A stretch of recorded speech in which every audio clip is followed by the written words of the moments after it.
Sherlock Holmes and the Murderer. With the Black Cuff, Chapter 1.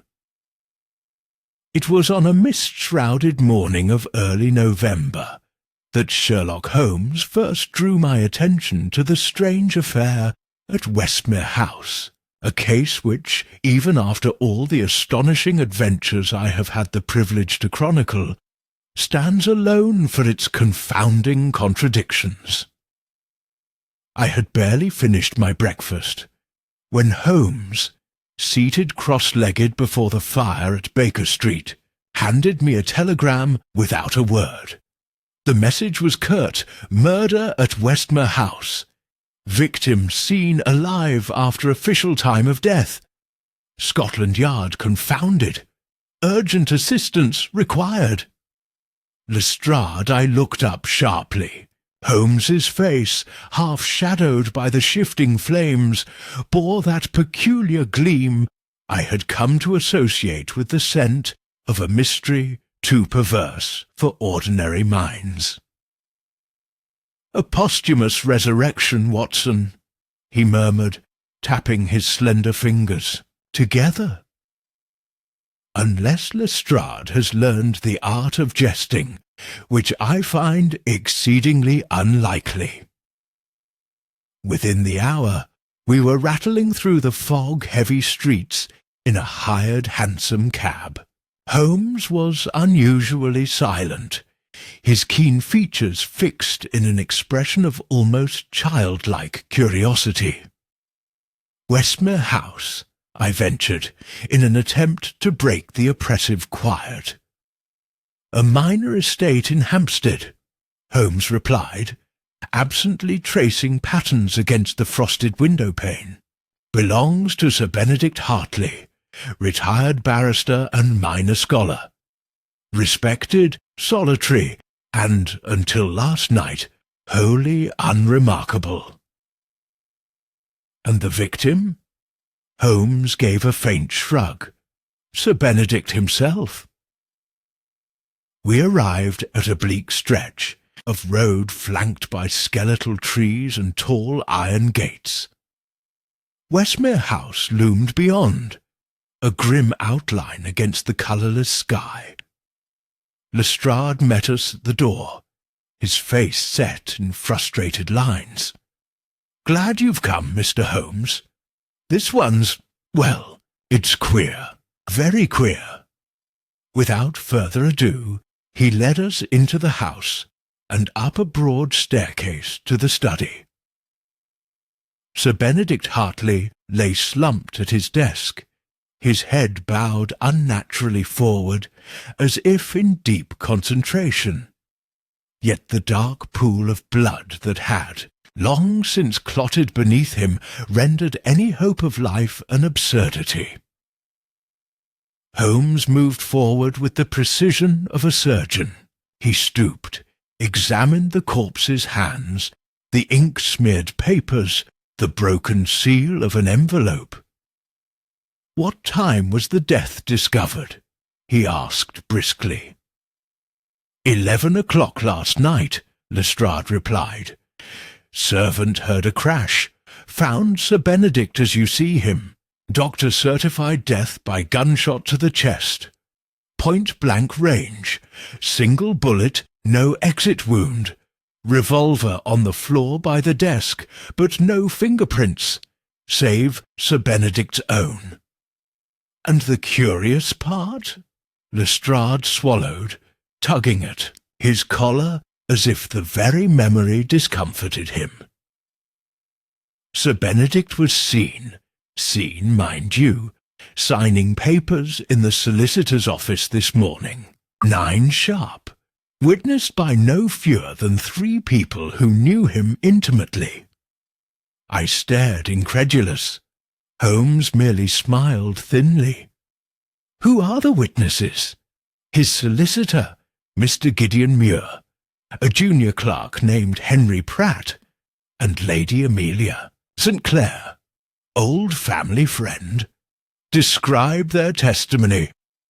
Lestrade hesitated, then drew a small notebook from his pocket. "All 3 agree." Sir Benedict walked into the office looking hale and hearty. He signed 2 documents, unnatural. A trust, modification, and a codicil to his will, spoke briefly about the foul weather, and left. Holmes steepled his fingers beneath his chin, and the documents, incontrovertibly signed in his hand, ink still wet when witnessed. Holmes' eyes gleamed. "You have them?" Lestrade nodded. "In the evidence room at Scotland Yard."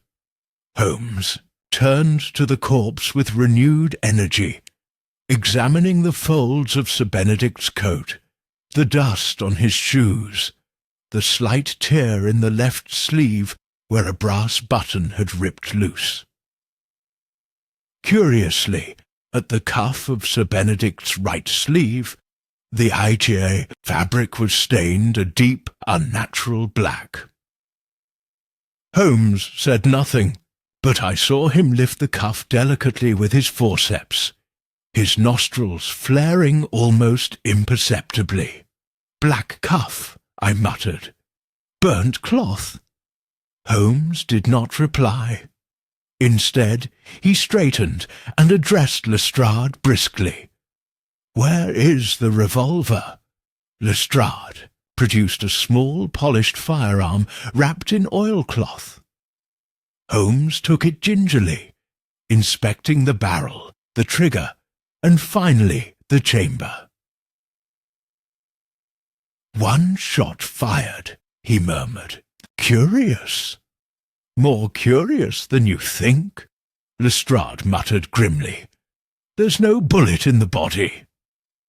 "No bullet?" The surgeon extracted nothing. Wound cauterized at the edges, as if by tremendous heat. Blood loss consistent, with death, but no projectile. Holmes's eyebrows lifted. No bullet, no exit wound, and a dead man seen alive 12 hours later. He turned to me, a wicked light in his eyes. "Watson, this promises to be a delightful puzzle." I confess, I felt a distinct chill pass over me. Here, in the austere walls of Westmere House, logic itself had been unseated. Chapter 2. The drive back to Baker Street was a silent one, save for the steady rattle of the carriage wheels over the damp cobblestones. Holmes sat opposite me, fingers steepled, eyes closed. Yet as I knew well that his mind was racing ahead, assembling and discarding 1,000 theories. As for myself, I was torn between awe and disbelief. A man dead by every medical measure, yet appearing alive and well hours later to sign legal documents. It defied rational explanation. At last, as the fog-wreathed outline of Baker Street loomed into view, Holmes stirred. "A fascinating case, Watson," he said, voice low and thoughtful. "It presents 3 possibilities: mistaken identity, forgery, or, and here lies the true delight, deliberate manipulation of reality itself." I frowned. "You speak in riddles?" He smiled thinly. "And riddles are the proper diet for minds such as ours. Come, we have work to do." Once ensconced within our familiar sitting-room, Holmes wasted no time. He swept the cluttered table clear with a brusque motion, and unfurled a large sheet of writing paper. "Let us first consider," he said, uncorking his inkpot with a practised hand, "what we know, what we can infer, and what we must yet uncover." He drew 3 neat columns across the page. I leaned forward, heart quickening. Facts. Sir Benedict Hartley found dead at 11 p.m. Cause, single gunshot wound, no bullet recovered. Witnesses testified seeing him alive at 9 a.m. the following morning. Authentic documents bearing his signature. Fresh ink. Inferences. Time of death may have been misjudged. Body may have been tampered with post-mortem. Witnesses may have been deceived. Unknowns. Nature of the blackened cuff. Source of the missing bullet. Identity and motive of any conspirators. Holmes leaned back, tapping the pen against his lower lip. Now, Watson, what strikes you as the most immediate contradiction? I thought for a moment. The signatures, I said finally. How could a dead man produce fresh ink and handwriting indistinguishable from his own? Holmes's eyes gleamed approvingly. Precisely. The living may lie, Watson, but ink and vellum tell truths of their own. Just then, Mrs. Hudson appeared, carrying a thick brown envelope. "This came for you, Mr. Holmes," she said, setting it carefully on the cleared table. Holmes tore it open. Inside were copies of the documents Sir Benedict had allegedly signed that morning, forwarded by Lestrade at Holmes's urgent request. He scanned them rapidly, then passed them across to me. There was Sir Benedict's signature, strong, deliberate, precisely matching samples I had seen in his library. Yet something pricked at my mind, a vague unease I could not immediately define. Holmes, meanwhile, had risen and was rummaging through a battered leather trunk in the corner of the room. He withdrew a small magnifying glass fitted with an adjustable brass arm and a curious glass prism attached at the base. "I developed this device," he said offhandedly, "to detect alterations invisible to the naked eye. Let us see whether the good Sir Benedict was as consistent as he seemed." He positioned one of the documents beneath the lens, adjusting the angle carefully. I watched, fascinated, as he peered through the glass, his expression tightening. "Watson," he said softly, "observe the ink at the junctions of the letters." I bent over. Under the magnified lens, the strong black lines of Sir Benedict's signature shimmered with faint irregularities, minuscule breaks and unnatural overlaps where the pen should have flowed smoothly. "It's a patchwork," breathed. "A forgery?" Holmes gave a thin smile. "More precisely, a mechanical reconstruction. Someone has lifted fragments of Sir Benedict's genuine signatures from previous documents and assembled them into new configurations. Ingenious and crude. A chill raced through me. But how and why? Holmes straightened, folding his arms. "That, my dear Watson, is the heart of the matter. We must ascertain who had access to Sir Benedict's private papers, and more pertinently, who had motive to alter his final legal intentions." He turned to the fireplace, staring into the low flames. "Recall," he said quietly, "Sir Benedict was signing a codicil to his will at the time he was, allegedly, seen alive. That alone suggests a motive steeped in inheritance." Knocks sounded at the door. Holmes called out sharply, "Enter!" Lestrade bustled in, looking harried. "We've pulled all the staff records from Westmere House," he announced. "Found something odd." Holmes motioned impatiently for him to continue. "There's a footman, name of Jonathan Deaks. Hired 6 months ago. No references.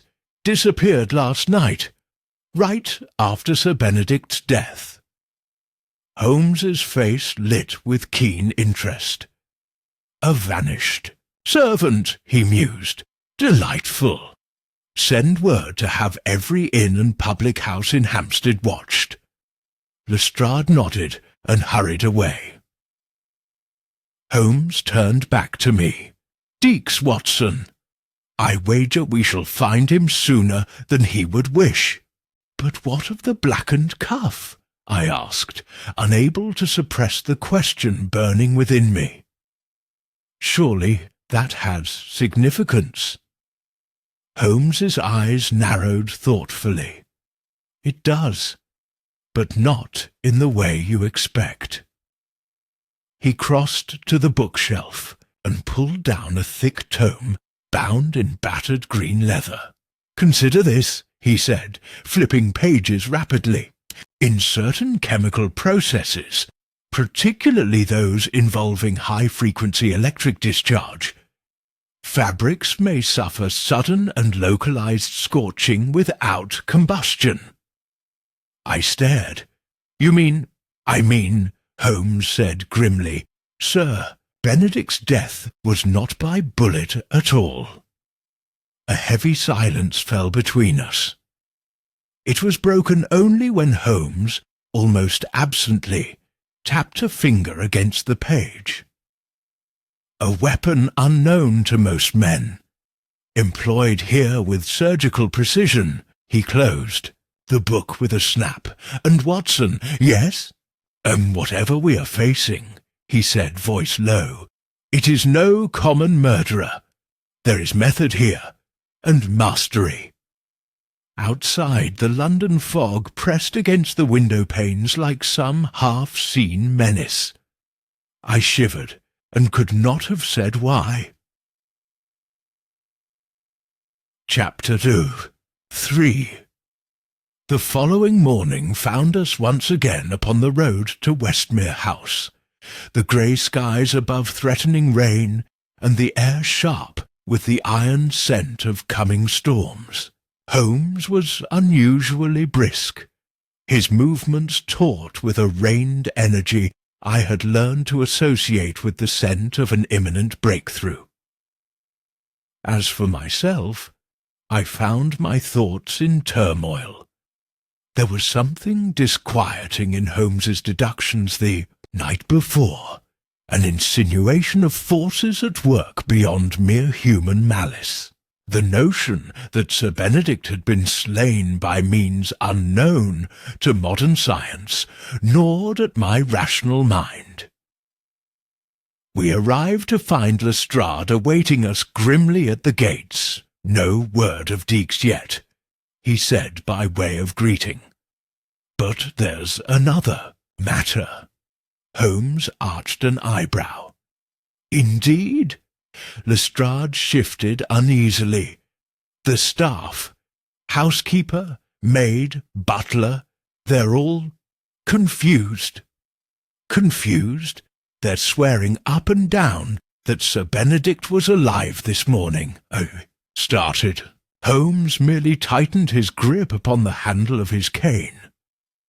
"They claim," Lestrade continued, "that they heard footsteps in the study, saw the lamp burning through the cracks of the door, even heard the old man humming to himself. The same tune he always hummed." Holmes said nothing for a moment. Then, in a voice so quiet it barely carried, he asked, "Did any dare to enter the study?" Lestrade shook his head. "No one. Out of fear, maybe. Or respect." Holmes's eyes gleamed, with a light that was not entirely sane. "We must investigate immediately." Inside, Westmere House seemed somehow darker than before. The air carried a sour tang, not decay, but something sharper, metallic almost. Holmes paused in the entryway, his head cocked as if listening. Then, without warning, he strode forward. The study door still hung half open from our last visit. Holmes pushed it wide and stepped inside. Nothing, at first glance, had changed. The desk where Sir Benedict had died still bore its grim burden. The heavy curtains were drawn. The faint dust motes spiralled in the thin beams of light. Yet there were differences. The overturned inkwell Holmes had noted yesterday was now upright. A chair previously knocked askew now stood neatly tucked against the wall.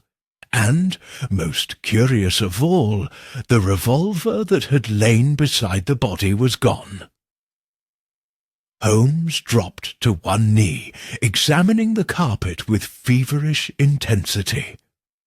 "Observe, Watson," he said, pointing.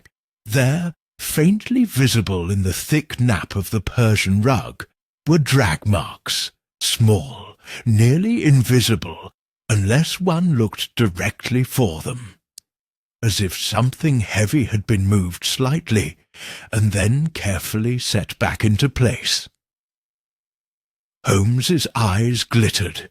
"They returned," he whispered. "They tampered, and they made a mistake." Before I could respond, he rose and crossed swiftly to the desk. He brushed the surface lightly with his fingertips, then lifted them to his nose. "Cleaning fluid," he murmured. "Recently applied." At that moment I became aware of another presence in the room. The housekeeper, a gaunt woman named Mrs. Hargrove, stood at the threshold, twisting her apron in her gnarled hands. Holmes turned to her with a sudden sharpness. Mrs. Hargrove, who entered this room after the authorities departed yesterday. She paled visibly. "No one, sir. I swear it. We locked the study. Mr. Garvey, the butler, he has the only key beside the inspector." Holmes's expression darkened. "And yet alterations have been made." Mrs. Hargrove looked ready to faint. I can't explain it, sir. Truly, I cannot." Holmes's gaze softened slightly. "You heard footsteps. You heard humming. You saw light." She nodded mutely. "And yet you did not enter?" "No, sir." Holmes studied her a moment longer, then nodded brusquely. "That will be all for now." She bobbed a terrified curtsy and fled. Holmes turned to me, his face grim. "Memory, Watson," he said. "Memory and perception. They are being tampered with." "You mean hypnotism?" I asked, half in jest. Holmes gave a rare grimace of frustration. "Nothing so crude. More likely a manipulation of circumstance and expectation. These servants believe Sir Benedict lives. Therefore they invent sensory details to support that belief." "And the real tampering?" He tapped the side of his nose. "There is another hand at work. Someone skilled in sowing confusion. Someone who knows precisely where the fragile lines of reality can be made to fray." He paced the room once, then stopped sharply before a small writing desk shoved against the wall. With a sudden motion, he yanked open the bottom drawer. Inside lay a sheaf of papers. Letters, receipts, private correspondence. Holmes leafed through them rapidly. At last he held up a single slip of thick vellum. It was a visiting card, yellowed with age, bearing an ornate sigil, a serpent devouring its own tail. Below it, in flowing ink, 2 words, Orbis Tertius. Holmes's fingers tightened upon the card. "What is it?" I asked, leaning forward. Holmes tucked the card into his breast pocket with a sharp motion. "A clue, Watson, and a warning." He turned back to the desk and continued his search, but his movements were more urgent now, more deliberate. I, meanwhile, could not shake the feeling that we were no longer alone in that house. Several times I glanced towards the shadowed corners of the study, half expecting to see some silent watcher emerge. Holmes said nothing further until we were once again seated in our cab, rolling away from Westmere House and its oppressive silence. Then, and only then, did he speak. "Orbis tertius, Watson," he said softly. "The third circle. A name that should not exist, and yet does. A society dedicated to the rewriting of truth itself." He tapped the side of the carriage thoughtfully. "And I fear, my dear friend, that we have stumbled into a game far older and more dangerous than we yet comprehend." As he spoke, a cold wind stirred the mist outside, and I fancied, though surely it was but fancy, that a dark figure stood watching us from the gates of Westmere House, unmoving and silent. Chapter 4. It was close upon midday when Holmes, having barely allowed himself a moment's rest, directed us toward the offices of Muir and Harrow, the firm at which Sir Benedict Hartley had allegedly signed his final documents. The streets of London bustled with the usual indifferent crowd, but I found myself glancing over my shoulder more than once during the journey. There was an oppressive weight in the air, as if unseen eyes watched from every alley and corner. Holmes, for his part, seemed utterly unperturbed. If anything, his energy had sharpened.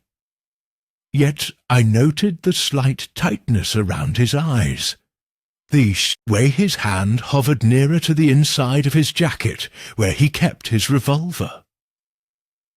We arrived at a modest stone building, brass plates neatly affixed to the entrance. Inside, the clerk ushered us into a panelled office smelling faintly of old paper and dust.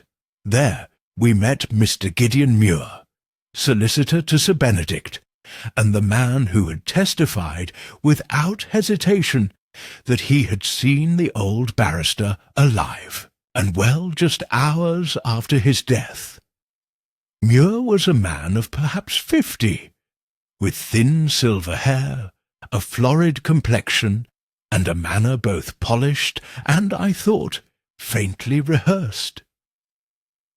He rose to greet us, shaking Holmes's hand with what seemed deliberate vigour. "Mr. Holmes, Dr. Watson, an honour indeed. Anything I can do to assist in this ghastly business, you have but to ask." Holmes returned the greeting with his usual politeness, though I caught the brief flicker of disdain in his grey eyes. Without preamble, Holmes began. "You testified, Mr. Muir, that you saw Sir Benedict Hartley in this very office at 9 o'clock yesterday morning." "Indeed I did," Muir said firmly. "He entered, exchanged pleasantries, and signed 2 documents under my supervision." "You are certain it was Sir Benedict?" Muir drew himself up. "I have known the gentleman 20 years, sir. I could hardly be mistaken." Holmes nodded thoughtfully, pacing the length of the office with slow deliberation. "And yet," he said lightly, "there was something unusual, was there not?" Muir blinked, momentarily nonplussed. I cannot say." Holmes stopped sharply. The handwriting was correct, the demeanour proper, but something in the man's bearing gave you pause. Muir hesitated, then, as if against his will, nodded. Now that you mention it, yes, he seemed distracted, preoccupied. He hardly met my eye. Holmes's gaze sharpened. Would you describe his clothing? Muir frowned slightly. His usual attire, dark frock coat, white cravat, silver-topped cane. Holmes smiled thinly. Was there a blackened mark on the right cuff of his sleeve? Muir paled visibly. Why, yes. I remember thinking it odd, but I dismissed it. Holmes exchanged a glance with me, a glance that needed no words. He turned back to Muir. And yet you swore under oath that you saw Sir Benedict alive. I did, Muir stammered, then recovered himself. Who else could it have been? Holmes's smile widened, cold and fox-like. That, Mr. Muir, is precisely what I intend to determine. At that moment, the door opened quietly, and a junior clerk entered bearing a sheaf of correspondence. Holmes's sharp gaze fixed upon the young man instantly. "Your name, if you please," Holmes said. The youth, a pale, nervous fellow, swallowed audibly. "Henry Pratt, sir." Holmes's tone softened, almost fatherly. "Mr. Pratt, you were present when Sir Benedict arrived yesterday morning?" "Yes, sir. I brought him tea myself." "Describe him to me." Pratt wrung his hands together nervously.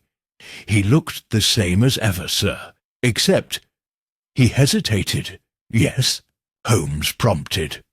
"Well, sir, when I handed him the cup, he winced a little, as if the porcelain were hot." Holmes's brows lifted fractionally. "Interesting. Continue." "That's all, sir. Just seemed a bit frailer, maybe." Holmes nodded, dismissing the clerk with a slight gesture. When we were alone again, he turned to me. "Well, Watson, what do you make of it?"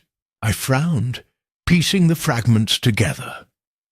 "If the blackened cuff indicates scorching," I said slowly, "and if the porcelain cup pained him, then he was injured. Burned, perhaps." Holmes smiled approvingly. "Precisely. A wound not yet healed, which raises the delightful question. How does a man freshly wounded walk into a solicitor's office when he should by all natural law be lying dead in his study?" The answer as yet eluded me. Holmes, meanwhile, was examining the carpet with minute attention. Suddenly he straightened. "Watson," he said, voice low and urgent, "observe the faint scuff marks by the door." I knelt beside him. The marks were nearly invisible, slight scrapes in the weave, as if heavy boots had hesitated too long. "Someone stood there," Holmes said, listening, watching. He rose swiftly, and not, I think, an employee of Muir and Harrow. Without another word, Holmes swept from the office. I close upon his heels. We made for the street, the damp wind swirling our coats about our legs. Holmes's eyes were alight with fierce excitement. "We are being watched, Watson," he said quietly, "and our watcher is a most audacious opponent."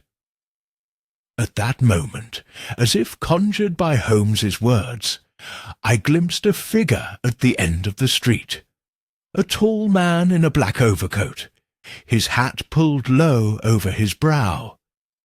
Holmes saw him too. Without hesitation, Holmes quickened his pace. but the figure, seeing our pursuit, slipped into the crowd with practised ease. We gave chase, jostling past a line of hackneys, dodging vendors' carts. But the stranger was swift, and the throng swallowed him whole. Holmes came to a halt, his expression dark with frustration. "He is skilled," he said quietly, "and he knows we are close."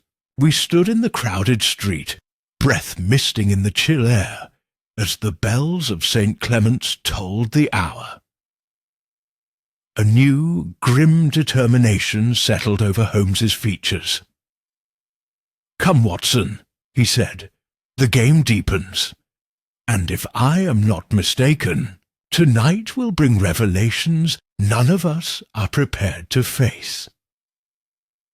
As we turned back toward Baker Street, I could not help but glance once more into the shifting sea of faces. Somewhere out there, I knew, walked the architect of this nightmare, smiling perhaps at how deftly he played the pieces on his invisible chessboard. Chapter 5. We had scarcely settled back into the smoky warmth of Baker Street when the knock came. Brisk, impatient, demanding. Mrs. Hudson, startled, hurried to admit our visitor. It was Lestrade, his hat askew, cheeks flushed from exertion. "We've got him," he announced triumphantly. "The footman, Jonathan Deaks, tracked him to a boarding house near King's Cross. He was trying to book passage to Dover." Holmes, lounging in his chair with an unreadable expression, merely steepled his fingers. "And what, pray, did you find upon him?" Lestrade's eyes gleamed. "A blackened cuff, Mr. Holmes, burned just as you described. And this," he produced, "a small silver locket, battered and tarnished, but unmistakably bearing Sir Benedict Hartley's initials." Holmes did not rise. He regarded the locket with mild interest, then turned his gaze upon Lestrade. "Has he confessed?" Lestrade's triumphant air faltered slightly. "Well, no. He claims he had nothing to do with the murder. Says he found the locket in the garden 2 days ago." Holmes's smile was wintry. "Ah, how disappointing!" Lestrade flushed. "With respect, Mr. Holmes, it's open and shut. Means motive, opportunity." Deaks was dismissed from a previous post for petty theft. We checked. Holmes's gaze sharpened.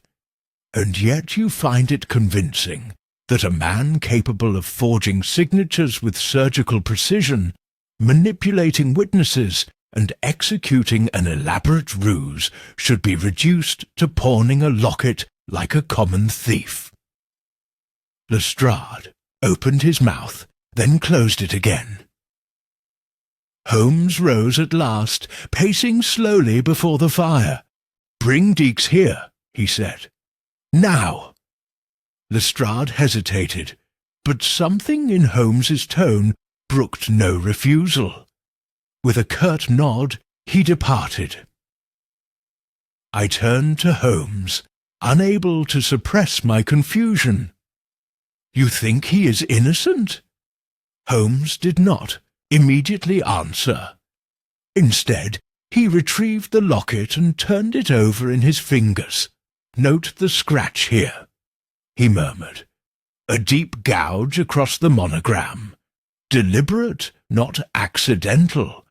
As if someone wished to obscure the initials." He glanced up at me. "A clumsy attempt, Watson, but telling."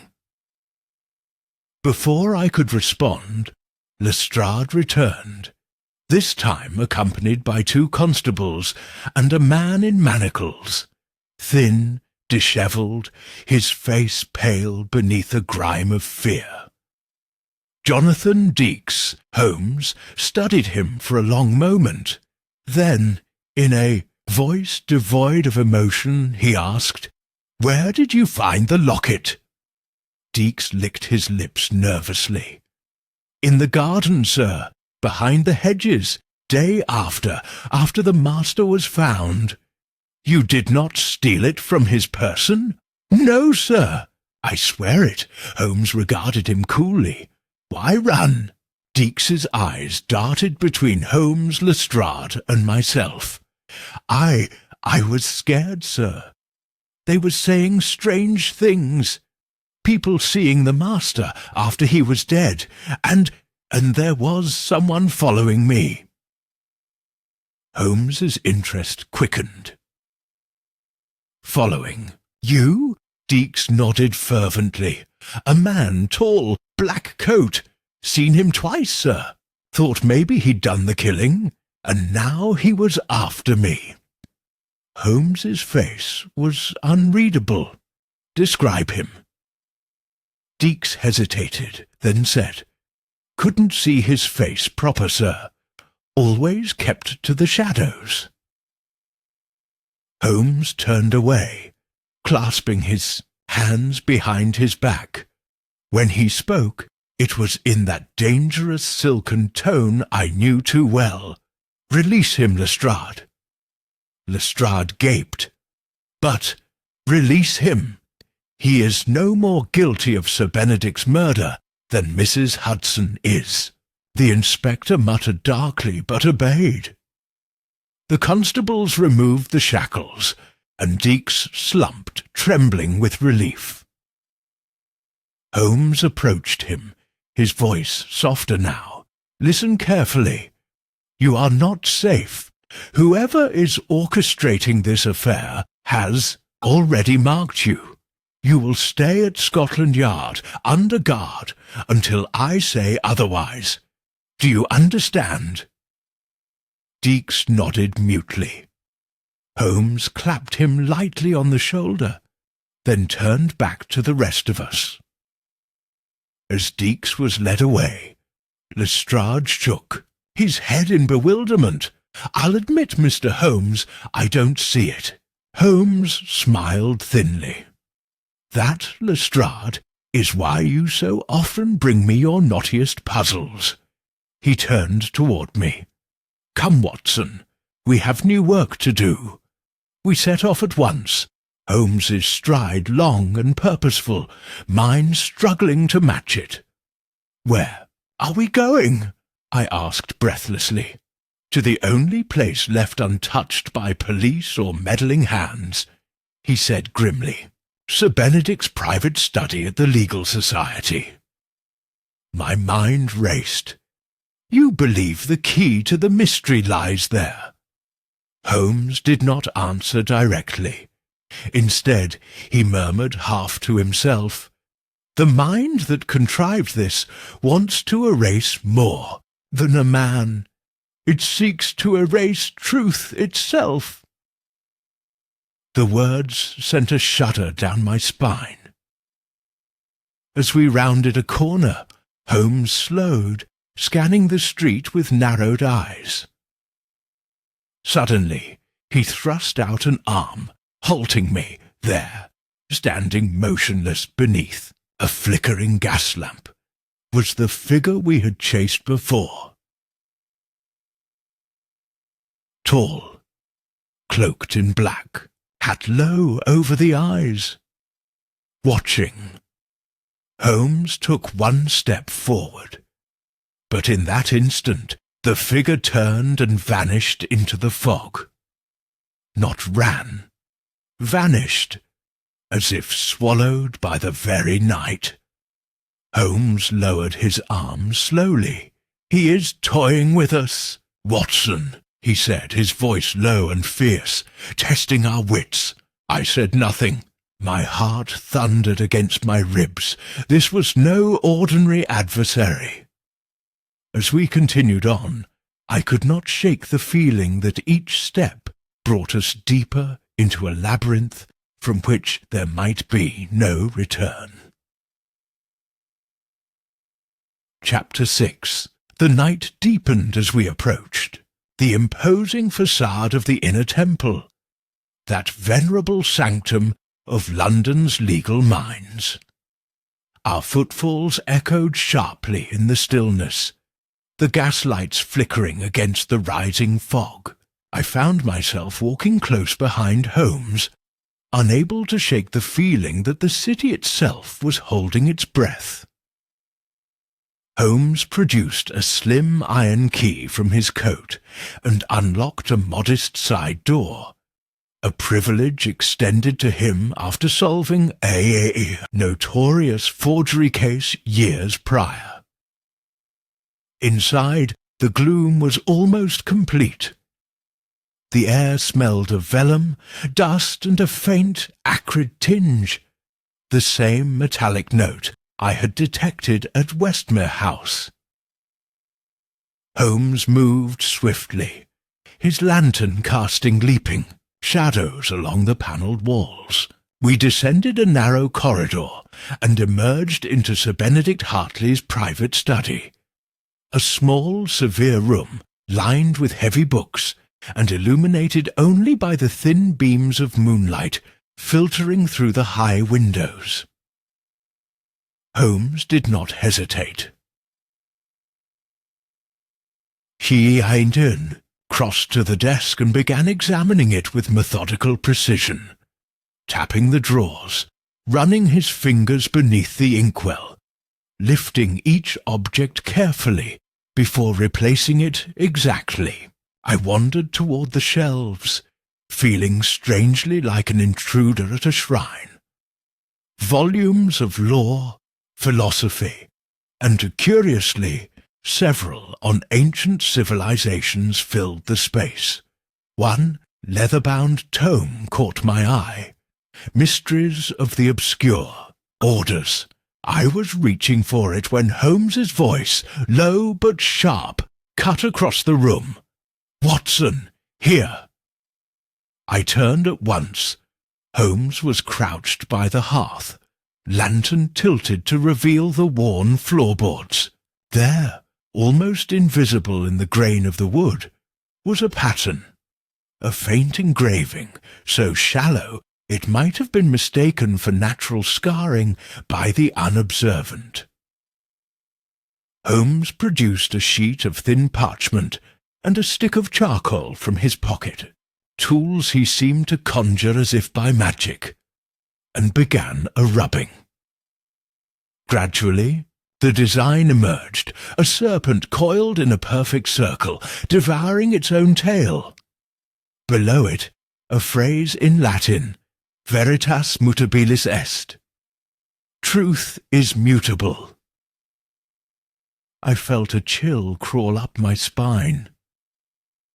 Holmes folded the parchment carefully and slipped it into his pocket. "What does it mean?" I asked, my voice unnaturally loud in the silent room. Holmes's eyes gleamed. "It means, Watson, that Sir Benedict was no mere victim of coincidence. He was entangled, willingly or not, in a design older and darker than anything Scotland Yard could comprehend." He stood, dusting his hands. "This symbol," he continued, tapping the pocket that held the rubbing, "is associated with an ancient philosophical sect, one devoted not to the pursuit of truth, but to its deliberate manipulation." I frowned, struggling to follow. "You mean to say, Holmes interrupted grimly, "that Sir Benedict was engaged in a quiet war over the very nature of reality, and he lost." Before I could press him further, Holmes froze, his head cocked like a hound catching an elusive scent. I heard it then too, a faint creak somewhere beyond the door. Without a word, Holmes extinguished the lantern. We stood in utter darkness. I felt Holmes's hand grip my shoulder, steady and commanding. Footsteps, soft but deliberate, moved in the corridor. A door handle turned, once, twice, and then fell still, silence. Holmes waited a full minute before relighting the lantern. His face was grim. "They are here," he said simply. "They?" I whispered. Holmes's smile was thin and humourless. "We no longer face a lone murderer, Watson. We face an organisation." The word hung in the air like a curse. Without another word, Holmes began rifling through the bookshelves, moving with frenetic precision. At last he found what he sought, a slim volume bound in faded crimson leather. He flipped it open, scanned the contents, and nodded sharply. "What is it?" I asked. Holmes closed the book with a snap. "Proof," he said, "that Sir Benedict had discovered a conspiracy, one reaching into the highest echelons of law, government, and scholarship." He slipped the book inside his coat. "And now, my dear friend, we must run." No sooner had he spoken than a heavy crash sounded from the far end of the corridor. The unmistakable splintering of wood. "They come!" Holmes whispered. We fled down the passage, the echo of our footsteps masked by the rising wail of the wind outside. At every turn, I imagined faceless pursuers closing in. Shadows leapt and shifted. Unseen hands seemed poised to grasp at us. But Holmes, tireless and precise even in flight, led us through a labyrinth of side passages and servant stairways until at last we emerged, gasping, into the fog-shrouded streets. We did not stop until we were well clear of the inner temple, blending into the anonymous sprawl of London's night. Only then did Holmes slow, his breath misting in the cold air. "We have bought time," he said. "Little more." I struggled to catch my breath. "Holmes, who are they? What do they want?" He turned to me, his face stark in the moonlight. "They are the Third Circle, Watson, a society that believes history itself is clay to be moulded at their whim." He reached inside his coat and withdrew the crimson book, cradling it like a relic. And Sir Benedict, it seems, tried to oppose them. There was a terrible finality in his voice. We stood in silence as the city moved unknowingly around us, carriages clattering, voices rising and falling, while somewhere in the dark, hidden forces turned their unseen wheels. Holmes looked at me then, and for the first time in all our years together, I thought I saw fear flicker across his hawk-like features. "Watson," he said quietly, "some truths are not lost to time. They are stolen." And with that chilling pronouncement, he turned and vanished into the swirling mist, leaving me alone beneath the cold, indifferent stars. Chapter 7. The following days passed in a haze of unease and silent vigilance. Holmes, ever the creature of sharp focus, grew even more withdrawn, poring over the crimson book for hours without respite, his meals untouched, his violin silent in its corner. As for myself, I found my rational mind assailed by a growing disquiet I could not name. It began with small things, the misplacement of my pocket watch, the curious shifting of the decanter on the sideboard, the nagging sensation that a conversation with Holmes had occurred one way, only for him to insist it had been otherwise. At first, I attributed these incidents to fatigue, but soon there were larger fissures. I awoke one night to find Holmes standing at the foot of my bed, fully dressed, his eyes dark and distant. "Watson," he said, voice barely a whisper, "did you remove the papers from my desk?" Startled, I shook my head. "No, Holmes, I have not touched them." For a long moment he studied me, and I realized with a sick jolt that he was weighing the possibility that I was lying. Without another word, he turned and disappeared into the darkness. The following morning, when I ventured into the sitting-room, I found it in disarray. Papers had indeed vanished. The crimson book lay open on the floor, its spine broken.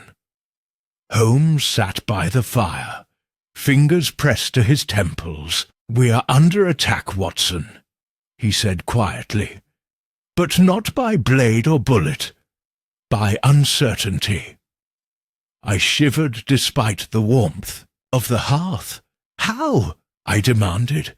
"We have barred the doors. We have trusted no one." Holmes lifted his gaze to me. "Not all weapons are physical, my dear fellow. The mind can be a battlefield, and ours are being eroded inch by inch." He rose abruptly, crossing to the window.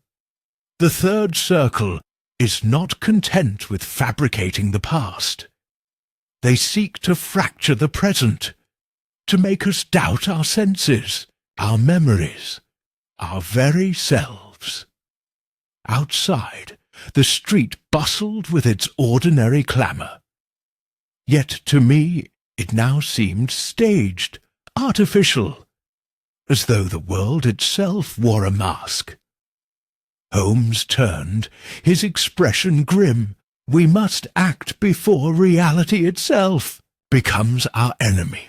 It was then that Mrs. Hudson entered, a faintly puzzled expression upon her kindly face. "Mr. Holmes, a note for you, left by a boy. I didn't see his face properly." Holmes accepted the folded slip without a word. He opened it and read, quickly. Then, in a voice devoid of all emotion, he said, "They know we have the book." He handed me the note. It bore only 2 words, written in a sharp, unfamiliar hand. "Return it." Holmes crushed the note and tossed it into the fire. "We must move." "Where?" I asked. "To a place untouched by their influence."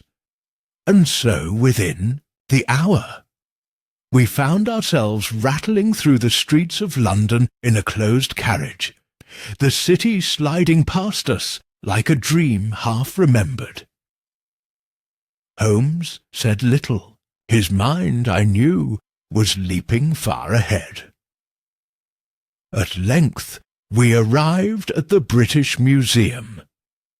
It was Holmes's belief, and mine, that amidst the weight of genuine antiquity, amidst records too vast even for the third circle to rewrite wholesale, we might find anchor against the rising tide of confusion.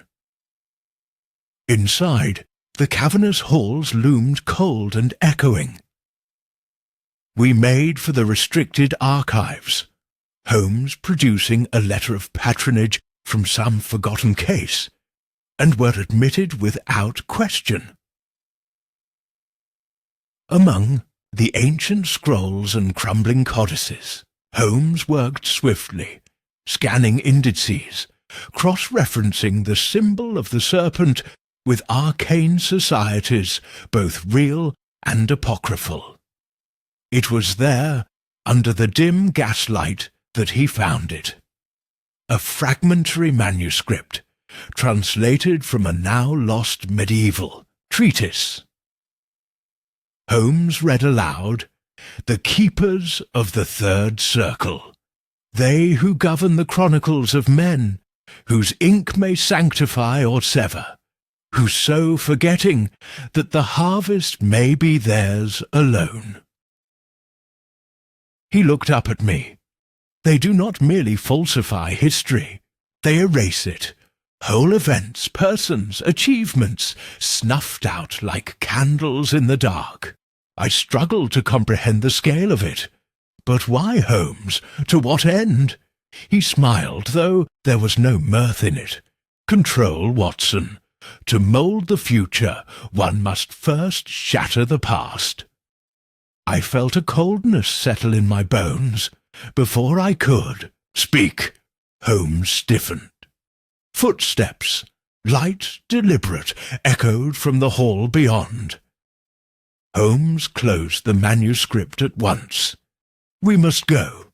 We exited the archives swiftly, the vastness of the museum swallowing our retreat. Yet even as we passed through the towering galleries, Egyptian sarcophagi, Greco-Roman statues, relics of forgotten empires, I could not shake the sensation of pursuit. Holmes, ever composed, pressed a small slip of paper into my hand as we reached the exit. "Memorize this," he said lowly, "then destroy it." I glanced down. It was a location, obscure, outside the city proper, and a time. Tonight. I nodded, slipping the paper into my pocket. We emerged into the weak afternoon light, and it was then that I saw him again, man in the black coat, half shrouded in mist, watching.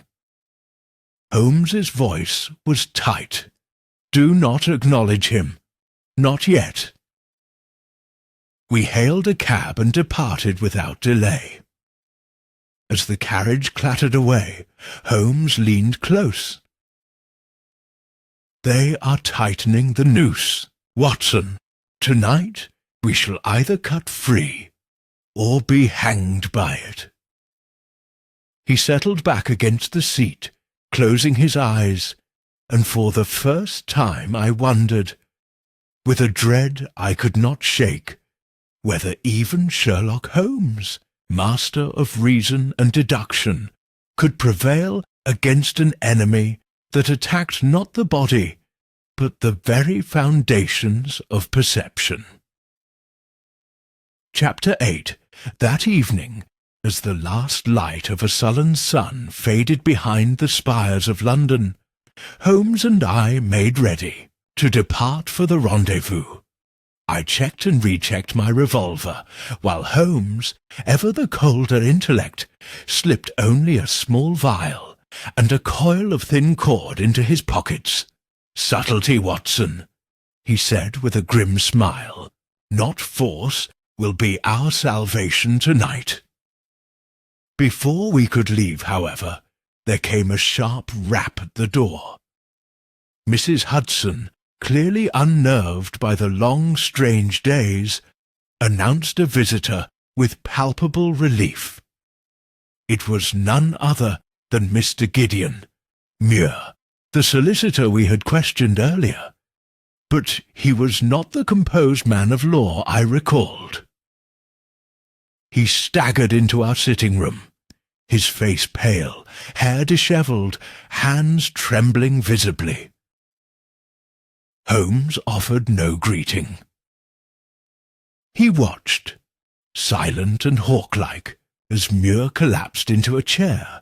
I must confess, Muir gasped, gripping the armrests as if to steady himself. "I am to blame for Sir Benedict's death." The words, uttered so baldly, rang false to my ears the moment they left his mouth. Holmes, too, betrayed no reaction. Instead, he said calmly, "Proceed." Muir licked his lips, darting furtive glances toward the windows, as if expecting retribution to strike at any moment. I was in debt," he stammered. Gambling debts. I forged documents to siphon funds from Sir Benedict's accounts. He discovered it and threatened exposure. His voice dropped to a rasp. I panicked. I confronted him in his study. We argued. I shot him. I felt a jolt of shock, despite myself. Muir buried his face in his hands. I couldn't cover it up. The forged signatures, the staged appearance at my office, it was all meant to muddy the waters, to delay discovery, to save myself. Holmes rose and crossed to him with slow, deliberate steps. "Where is the revolver, Mr. Muir?" he asked softly. Muir hesitated. I threw it into the Thames. Afterward. Holmes's lips twitched at the corners. And the missing bullet. Muir faltered, confusion writ plainly across his face. I don't know. I fired. I'm sure I fired. Holmes's eyes sharpened. "You are lying." Muir shrank back. "I swear it." Holmes turned to me, his tone curt. "Watson, observe, genuine confession is rarely so eager, so perfectly aligned with the needs of the investigation." He faced Muir again. "You were sent here, coerced. You recite what they fed you, to mislead us, to close the case prematurely." Muir's face crumpled. "I had no choice," he whispered. They said they would erase me." The phrasing struck me with peculiar force. "Erased you?" Muir nodded frantically. "Not just kill me. Make it so I never existed. No birth record, no employment history, no memory of me left in any mind." Holmes's expression turned colder still. "They have already begun, haven't they? Gaps in your memory, faces you no longer recognize." Muir let out a soft, broken sound, half sob, half laugh. "Yes, I can't find my sister's house. I can't remember my old schoolmaster's name." He looked up, eyes hollow. "Am I going mad, Mr. Holmes?" Holmes's reply was not unkind. "No, you are being unmade." For a long moment, silence reigned, broken only by the ticking of the mantel clock. At last, Holmes spoke briskly. "You will remain here under guard. Watson, no one must speak to him save ourselves. No letters, no messengers, not even Mrs. Hudson." I nodded, feeling the weight of the moment. Holmes turned to Muir, his voice steely. "Courage, sir. You are but a pawn in a much larger game. We intend to strike at the kings themselves." Muir nodded numbly. Without another word, Holmes retrieved his coat and hat. "We must not miss our appointment, Watson." As we stepped into the night once more, I could not suppress a shiver. The city lay sprawled before us, so familiar and yet now subtly wrong. The gaslights seemed dimmer, the alleys narrower, the faces of passers-by stranger somehow, blurred at the edges like fading dreams. Holmes moved with unerring purpose, cutting through the labyrinthine streets until we reached the rendezvous point, an abandoned warehouse near the docks, skeletal and sagging with disrepair. We entered through a side door, our footsteps hollow on the splintered boards. Inside, the space was vast, filled with looming shadows and the bitter stench of salt and rust.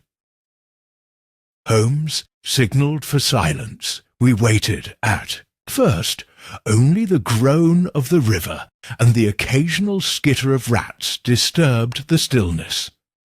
Then, faint but distinct, footsteps approached. Holmes tensed beside me, every muscle poised. A figure emerged from the gloom. Not the watcher in the black coat, but a different man, stooped, elderly, yet moving with surprising strength. He carried nothing visible, but his bearing exuded a confidence that set my nerves alight. Holmes stepped forward. "You represent them," he said quietly. The man inclined his head. "I am but a voice." Holmes's smile was razor-thin. "A voice for an empire of lies." The man chuckled, a dry, rasping sound. "Truth, Mr. Holmes, is a tool. You cling to it as a drowning man clings to driftwood, unaware the tides have already shifted beneath you."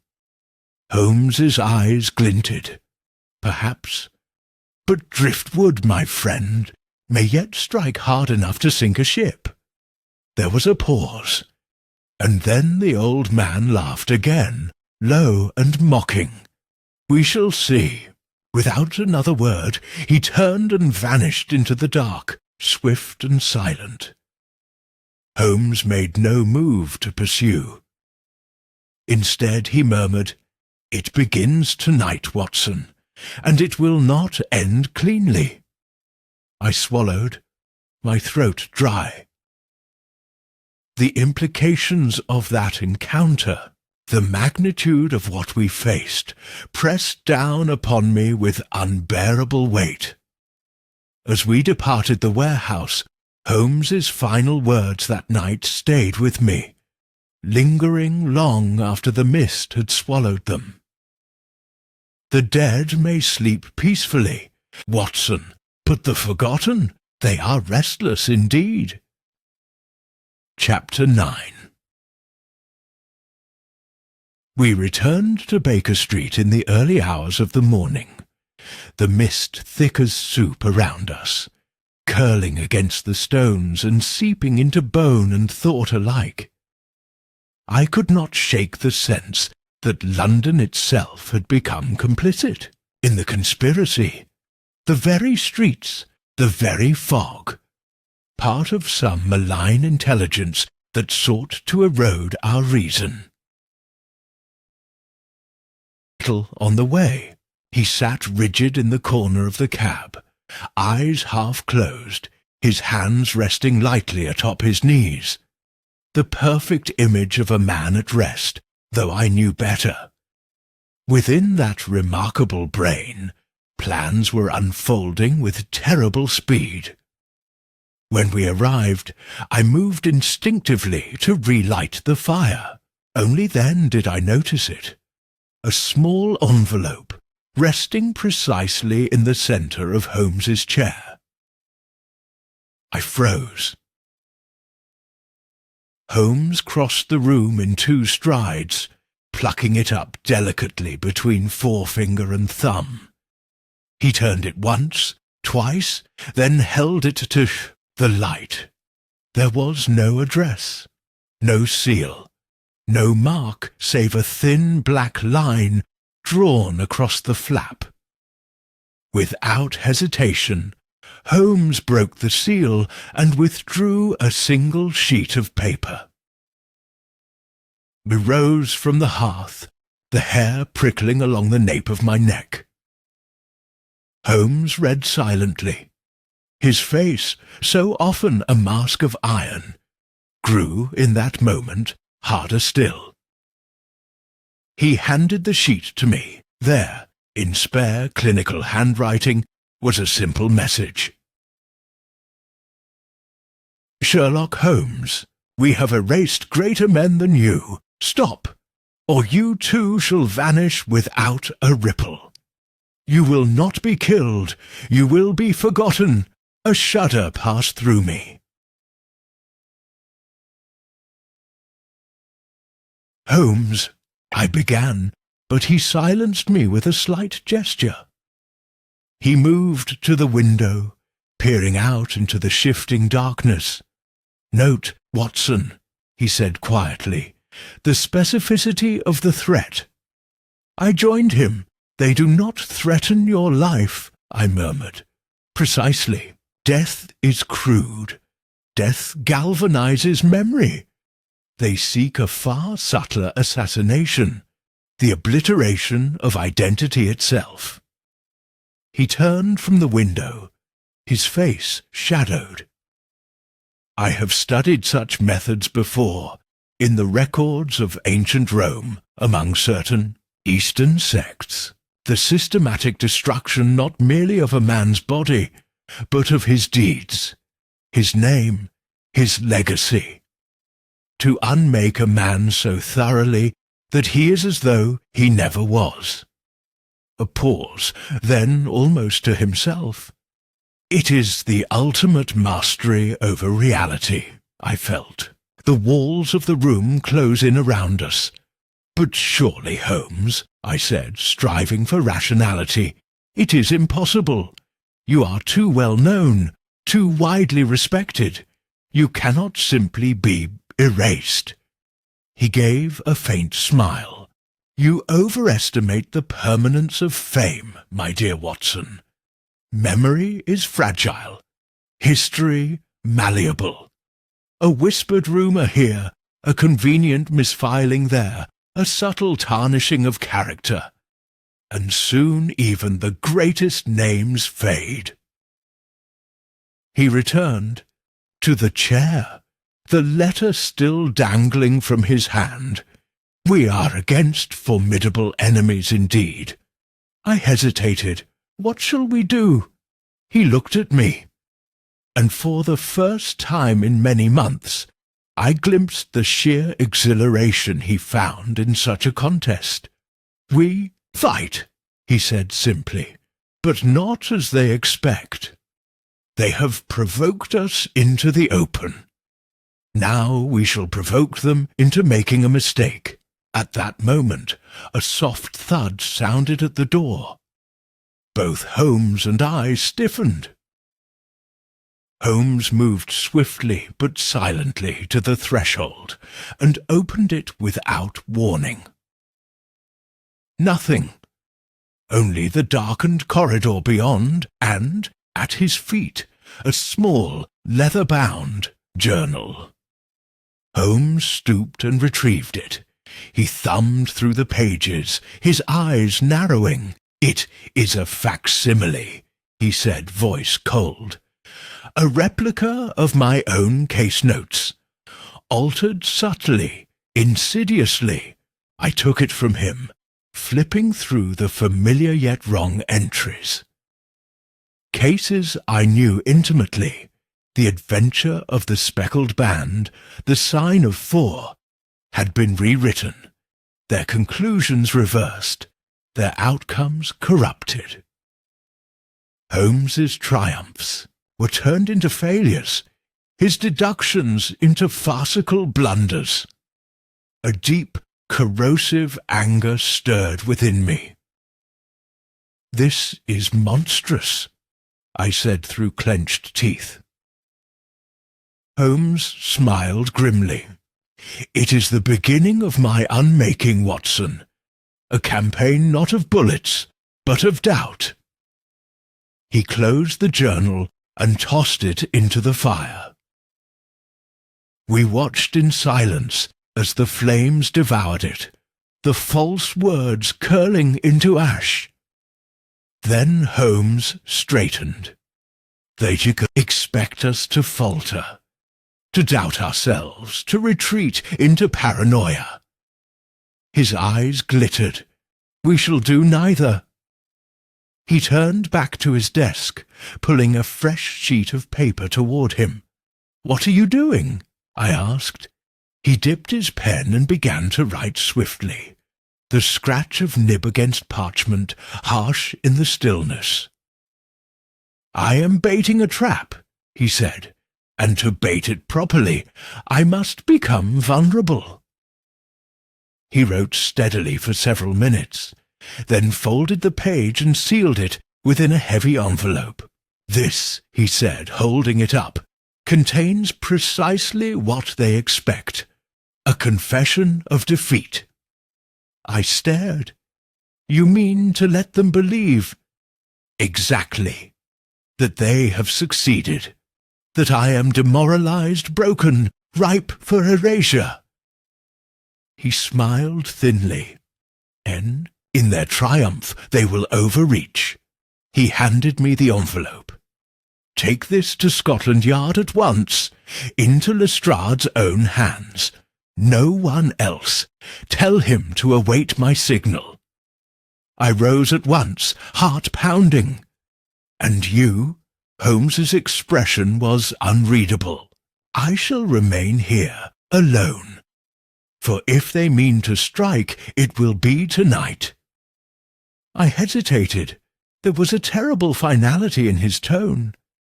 But Holmes only smiled faintly, waved me away. As I descended the stairs, I glanced back once, and saw him framed, in the lamplight, seated calmly before the hearth, the very picture of unflinching resolve. It was an image I carried with me long after that night, long after the terrible revelations that followed.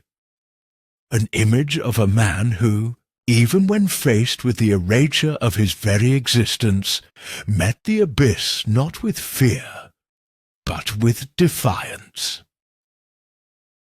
Chapter 10. When I returned to Baker Street, the streets still heavy with mist and the dim lamps throwing long, distorted shadows, I found Holmes precisely where I had left him. Yet something in the air had shifted. The fire was reduced to low, watchful embers. The clock ticked louder than seemed natural. And Holmes, seated straight-backed, his hands steepled, did not so much as glance up when I entered. "You delivered it?" he asked softly. "Into Lestrade's own hands," I replied. "Good." He rose, then, in a single fluid motion, as if some invisible wire had been cut. "There is no more time to wait, Watson. They will make their move soon. We must strike first." I saw now that he had prepared a small satchel, travelling clothes, a magnifying lens, notebooks, his revolver. "Where are we going?" I asked. He fastened the clasp with decisive precision. "To the records buried deeper than dust, Watson. If we are to defeat the Third Circle, we must prove their existence, not merely to ourselves, but to others. We must find the skeletons they believed they had buried beyond reach." The urgency in his voice left no room for doubt. Within minutes, we were again in a cab, rattling through the night toward the city's intellectual heart, the archives of the Royal Historical Society. It was near midnight when we arrived. Holmes produced yet another key. He seemed to possess a small arsenal of them. And we slipped inside the silent, cavernous hall.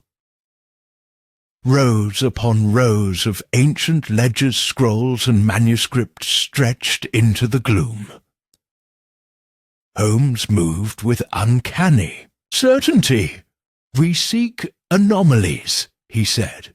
"Figures who rose suddenly without explanation, inventions credited wrongly, battles reported one way in one era and another a decade later." He set to work, and I followed suit, scanning the brittle volumes with growing unease. Minutes stretched into hours. At last Holmes uttered a low exclamation. "Here, Watson, read this." I crossed to him. He pointed to a passage within an account of the British East India Company's early ventures. There, meticulously inscribed, was a reference to a certain Colonel Alistair Winchcombe, a man allegedly pivotal in quelling a major rebellion in Calcutta, yet whose name I had never encountered in any history book. Holmes tapped the margin, and here, he said, flipping to another ledger dated 20 years later, the rebellion is attributed entirely to different officers. Winchcombe, erased. He moved swiftly to another shelf, pulling an entirely different volume. Look again. Sir Julian Marlowe, inventor of a revolutionary method of steam propulsion, awarded posthumously after a tragic accident in 1851. I scanned the brittle page, but the footnote Holmes pointed to was chilling. All documentation regarding Sir Julian's patents lost in unexplained fire, December 1852. And below that, replacement designs credited to Sir Percival Hammond, no relation.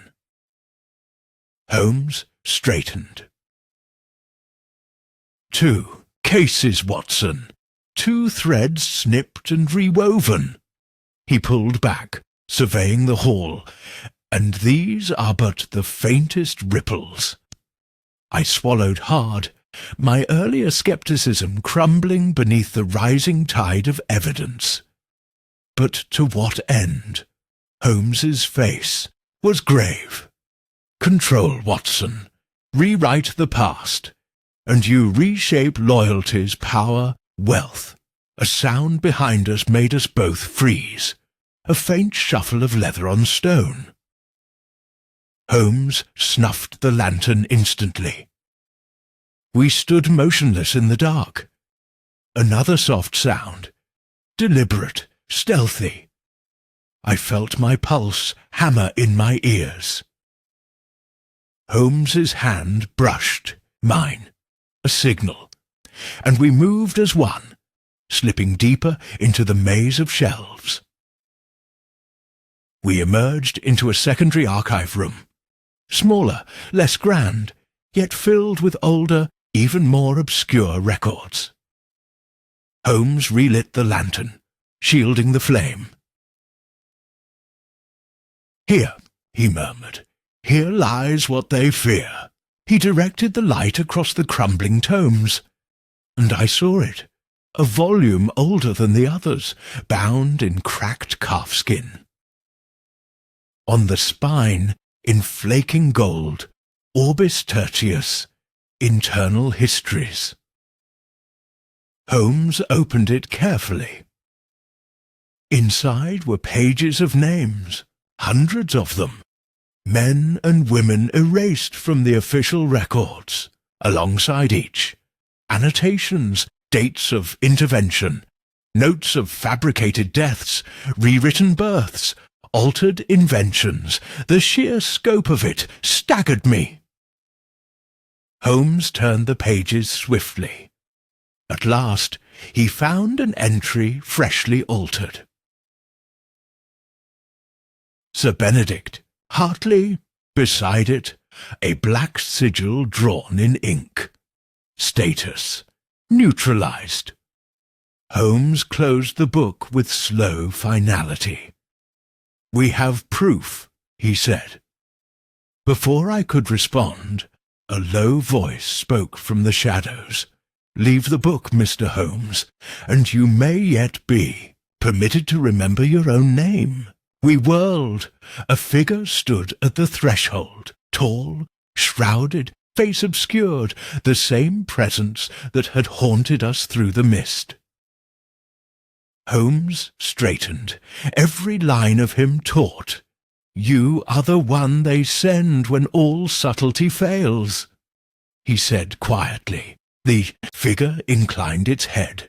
"I am the safeguard, the eraser." Holmes smiled, a small feral expression. "Then you have already failed." Without warning, he tossed the lantern at the man's feet. Flames roared up, a sudden barrier of fire. Holmes seized my arm. "Run, Watson!"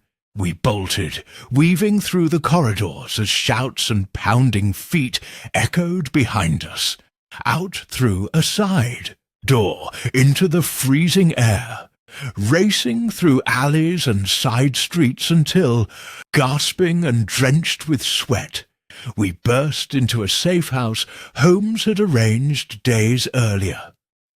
There, behind bolted doors and heavy curtains, we collapsed. The precious volume clutched against Holmes's chest. Only when our breath returned did Holmes speak. "We have their records, Watson, their secrets. They will come for us, yes, but now we possess the means to expose them." I leaned back against the wall, every muscle trembling. Outside, the city lay still, but I knew, as Holmes did, that the real battle had only just begun. Holmes gazed into the guttering candle flame and said, almost to himself, "They sought to erase the past, Watson. They forgot. Memory, once awakened, is a weapon sharper than any blade." Chapter 11. The dawn that followed was grey and listless, seeping into the city like a slow poison. At Holmes's insistence, we remained confined within the safe house, a small nondescript building tucked between a cooper's shop and a shuttered bakery near the river. The Orbis Tertius ledger lay upon the battered writing desk, each page a silent testament to the scope of the hidden war we had stumbled into. Holmes pored over it without rest, his face drawn, yet his eyes gleaming with a furious intensity I had seldom seen, even in our most cases. I spent my time standing vigil at the window, revolver within reach, heart hammering each time a shadow lengthened or a carriage slowed. It was late afternoon when the message arrived. A low knock, coded, precise, at the door. Holmes answered it himself, drawing in a boy no older than 14, who thrust a sealed envelope into his hands before darting away into the mist. Holmes examined the envelope briefly. "Scotland Yard cipher," he muttered. He broke the seal. As he read, his brow furrowed, then smoothed into an expression of dangerous calm. He passed the note to me without comment. It was from Lestrade. "Murder at the British Museum. Private clerk found dead. No sign of forced entry. Room locked from within. Only clue, serpent sigil scrawled in dust. Urgent." I felt the blood drain from my face. "They strike again," I whispered. Holmes nodded grimly. "And leave their calling. Card for me." Within the hour, we arrived at the scene. The British Museum, so imposing by daylight, now seemed a mausoleum. Every shadow a potential assassin, every echo a whispered threat. Lestrade met us at the entrance, his face drawn. "Holmes, Watson," he said curtly. "This way." He led us through hushed halls to a private reading room sealed off by grim-faced constables. Inside, the air was heavy with dust and something else, something metallic and sour. The victim lay sprawled across a low table, eyes wide, mouth slack, in an expression of profound shock. There were no visible wounds. Holmes crouched beside the body, examining it with clinical detachment. "Poison, perhaps," I suggested under my breath. Holmes did not answer at once. Instead, he tilted the man's head gently to one side. Behind the left ear, almost hidden by the hairline, was a tiny puncture wound. "A needle," Holmes said quietly. "An injection, fast, lethal, and nearly undetectable." He rose, brushing dust from his knees. "And look here," he pointed to the table. Drawn with a finger in the thin layer of dust was the serpent symbol, the Ouroboros, its tail in its mouth, endless, self-devouring, and beneath it 3 letters scratched with desperate urgency. M. Holmes's face remained impassive, but I, who knew him so well, saw the tightening of his jaw, the slight flare of his nostrils. "They mock us," he said softly. "They leave riddles not to inform, but to talk." I frowned, puzzling. HMS? A ship? His Majesty's service? Holmes shook his head slowly. "No, Watson, not in this case." He glanced at Lestrade. "Secure the room. Let no one enter without my leave, without—" Waiting for a reply, he strode from the room. I hurried after him. "Holmes, what do you see?" He led me into an empty gallery, flanked by marble busts, staring blindly into eternity. He spoke in a low, rapid voice. "HMS Watson are the initials of Henry Marcus Sloane." I frowned. "The curator?" Holmes nodded. "A man with unrestricted access to the deepest, oldest vaults of the museum. Vaults containing artifacts so ancient, so politically volatile that their very existence is classified." I drew in a sharp breath. "You believe he was the true target?" Holmes's mouth twisted into a grimace. "No, I believe he was the collaborator." He tapped his temple. "Think, Watson. Sloane, guardian of secrets, co-opted or blackmailed by the Third Circle. His death is no warning. It is house-cleaning. They are excising their own vulnerabilities before we can expose them." The implications chilled me to the core. "But if they are eliminating witnesses—" Holmes nodded grimly. "Then we must act faster than ever, before they erase all traces of this war from memory and from history." At that moment Lestrade appeared, his face thunderous. "Holmes!" Another development. We followed him back toward the main atrium. There, in the centre of the marble floor, a fresh tableau awaited. Someone had placed a single object beneath the great dome of the museum. A black silk glove, crushed into a circle, its fingers twisted to form the serpent's Ouroboros. Holmes's lips compressed into a thin line. "A message," he said. "For me?" Lestrade looked bewildered. "For you? Why?" Holmes did not answer immediately. Instead, he stepped forward, crouching, to examine the glove without touching it. After a long moment, he straightened. "They have shifted tactics," he said. "Until now, they operated from the shadows, invisible. Now they send open threats. They wish to rattle me, to force a misstep." He glanced sideways at me.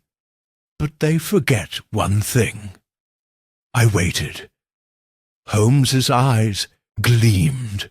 "I have no past they can rewrite, only a future they cannot predict." There was a fierce beauty in him then, a defiance that no ink, No fabrication, no manipulation could erode. He turned to Lestrade. Double the watch on every man connected to this investigation. Destroy no evidence, no matter how trivial. He faced me. And you, Watson, you must prepare yourself. For what? I asked. His voice was almost gentle. For the moment when truth itself turns against us. Chapter 12. The hours following the discovery at the British Museum blurred into a strange, fevered stretch of waiting. Holmes and I returned to Baker Street under cover of night, the fog wrapping the city in a suffocating embrace. Every creak of the floorboards, every rattle of the window pane set my nerves alight.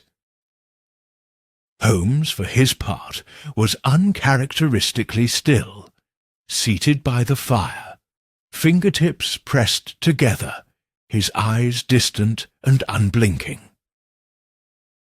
It was nearing midnight when the second message arrived, a knock, not at the door, but at the window. I started violently, drawing my revolver. Holmes did not move. "Fetch it, Watson," he said softly. Heart hammering, I crossed the room and eased open the window. There, pinned to the outer frame with a silver knife, fluttered a strip of parchment, no larger than a visiting card.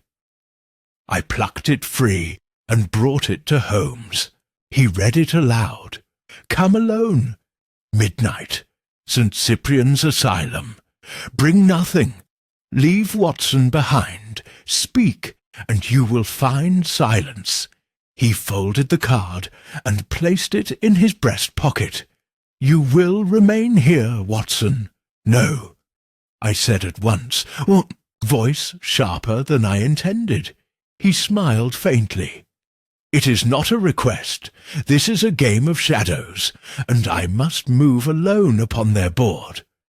"But it's a trap," I protested. "Undoubtedly," he agreed, rising and retrieving his coat. "But one I intend to spring on my own terms." Before I could object further, he clapped a hand upon my shoulder, a rare gesture of camaraderie. "Trust me, my friend," and with that he vanished into the night. I remained behind, pacing the room like a caged animal, every minute stretching into an hour, every creak and groan of the old house feeding the dark fantasies spinning in my mind. Holmes had faced dangers before, yes, but never such an enemy. Never one who could unmake reality itself. Unable to endure the silence, I moved to the window, straining to peer into the fog-drenched street. Nothing, only darkness. It was nearly 3 in the morning when I heard the door below open. I rushed to the stairs just as Holmes entered, his coat torn, his left hand clutching a deep gash at his side. "Holmes!" I cried, hurrying to him. He waved me off impatiently. "It is nothing, Watson. A scratch." Nevertheless, I helped him to the armchair by the fire and fetched bandages, my hands trembling slightly as I dressed the wound. Only when the bleeding had slowed did he speak. "They anticipated my arrival," he said quietly. 4 men. No uniforms, no marks. Professional, but sloppy." "How did you escape?" I asked. Holmes smiled thinly. "They assumed I would obey their instructions." He leaned back, his face pale but composed. "I entered by the east wing, not the west as directed. I saw them waiting in the shadows, ready to seize a man who never came. And then, "A diversion," he said simply. "A small fire set in the laundry, enough to draw their attention elsewhere." I shook my head in admiration. "And fear, you outmanoeuvred them." Holmes's smile faded. "Only partly." He reached into his coat and drew out a small object.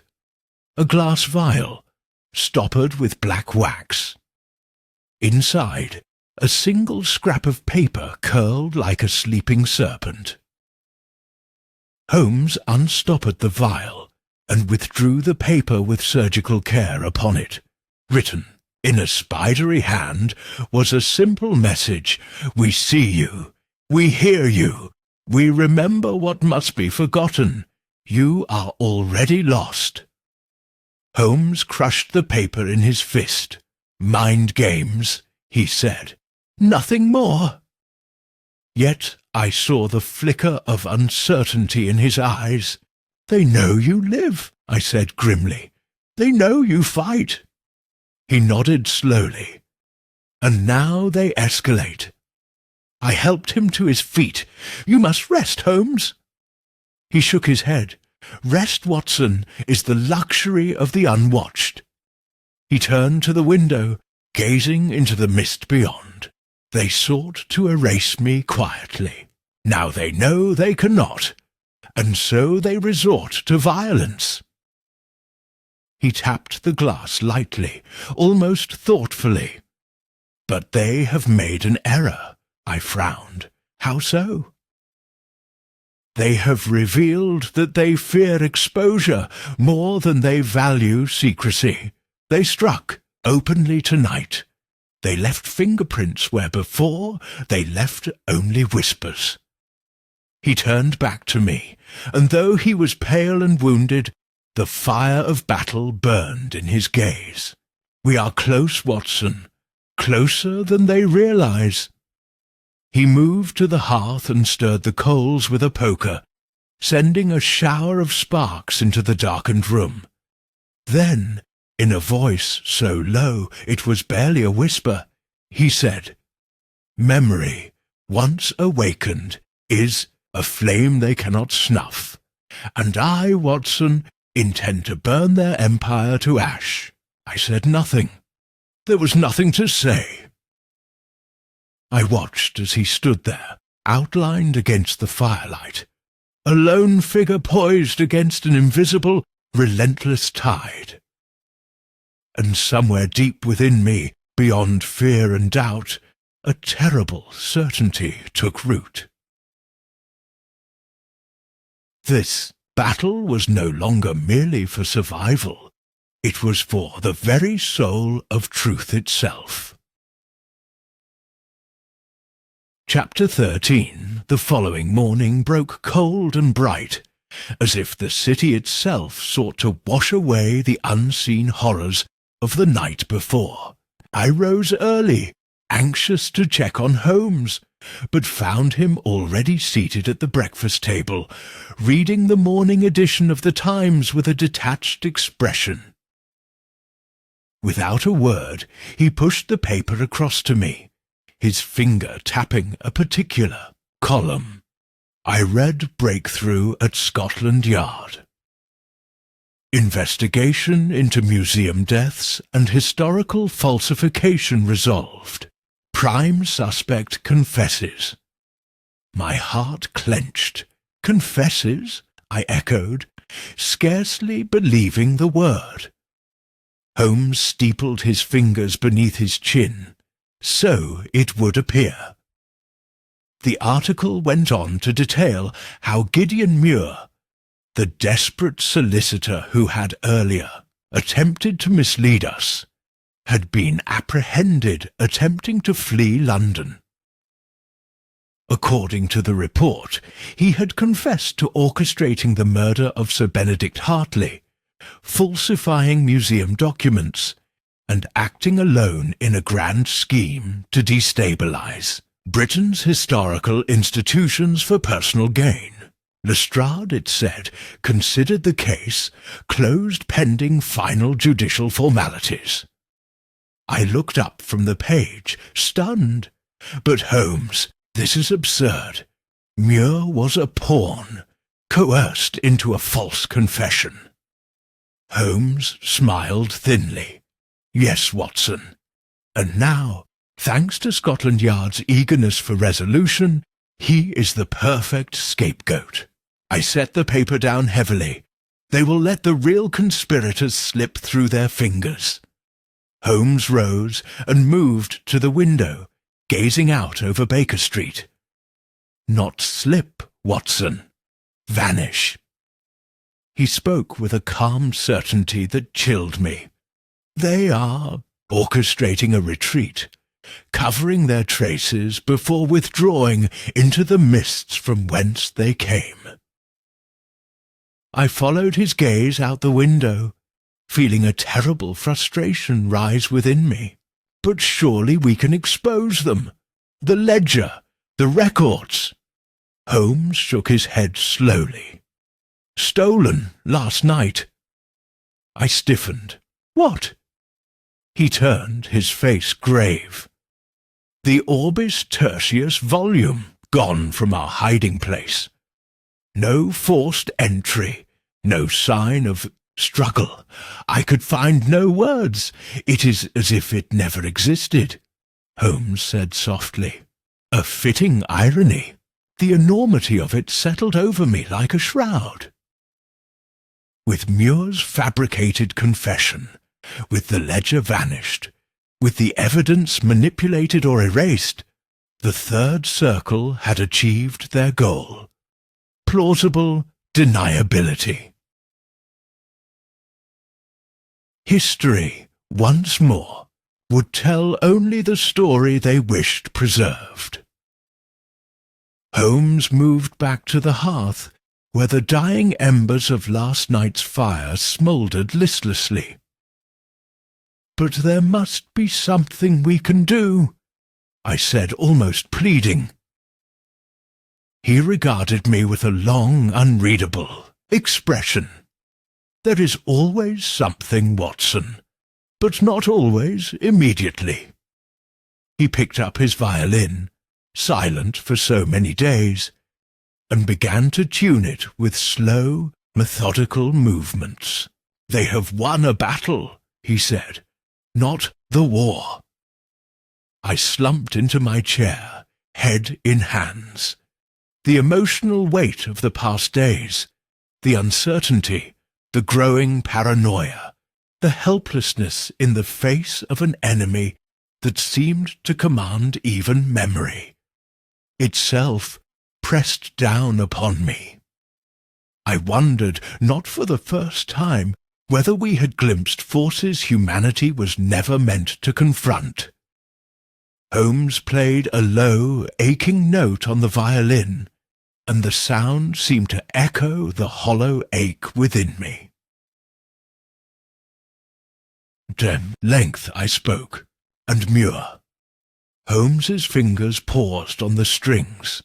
Muir will stand trial. His guilt predetermined, the evidence tailored to fit the crime.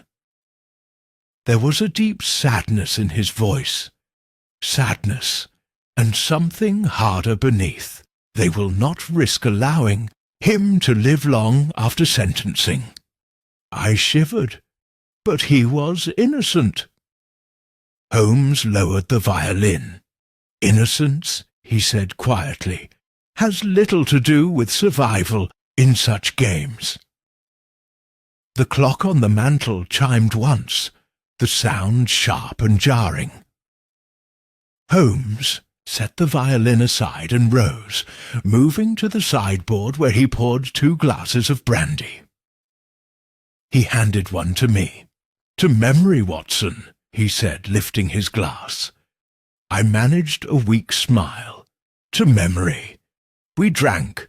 The fire crackled low, and in that dim, heavy silence I realized with a clarity that pierced through the fog of exhaustion and despair that Holmes had not given up.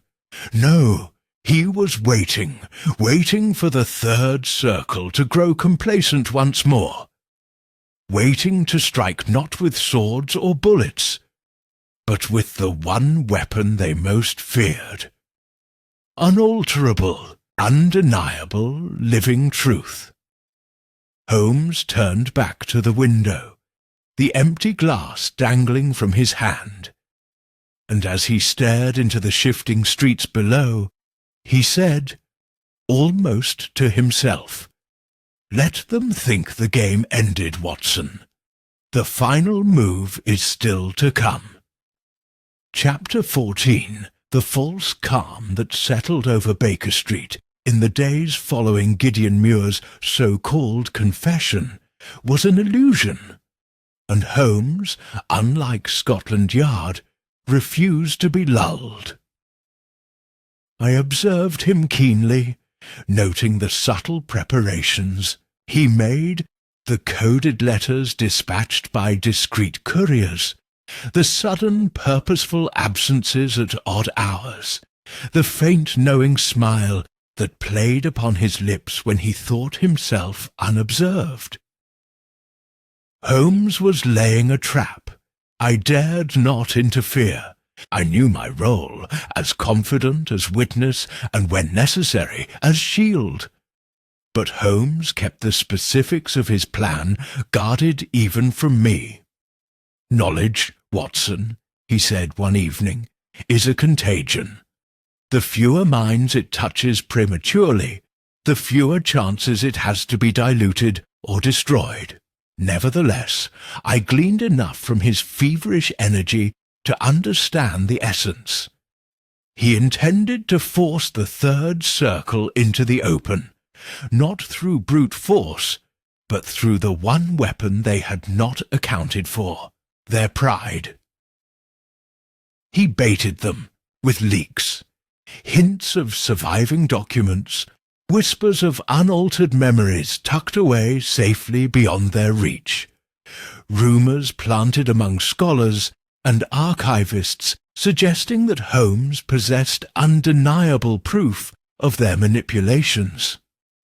Within days, the city's rumour mills churned with speculation. The third circle could not allow such whispers to spread. They would come. They had to.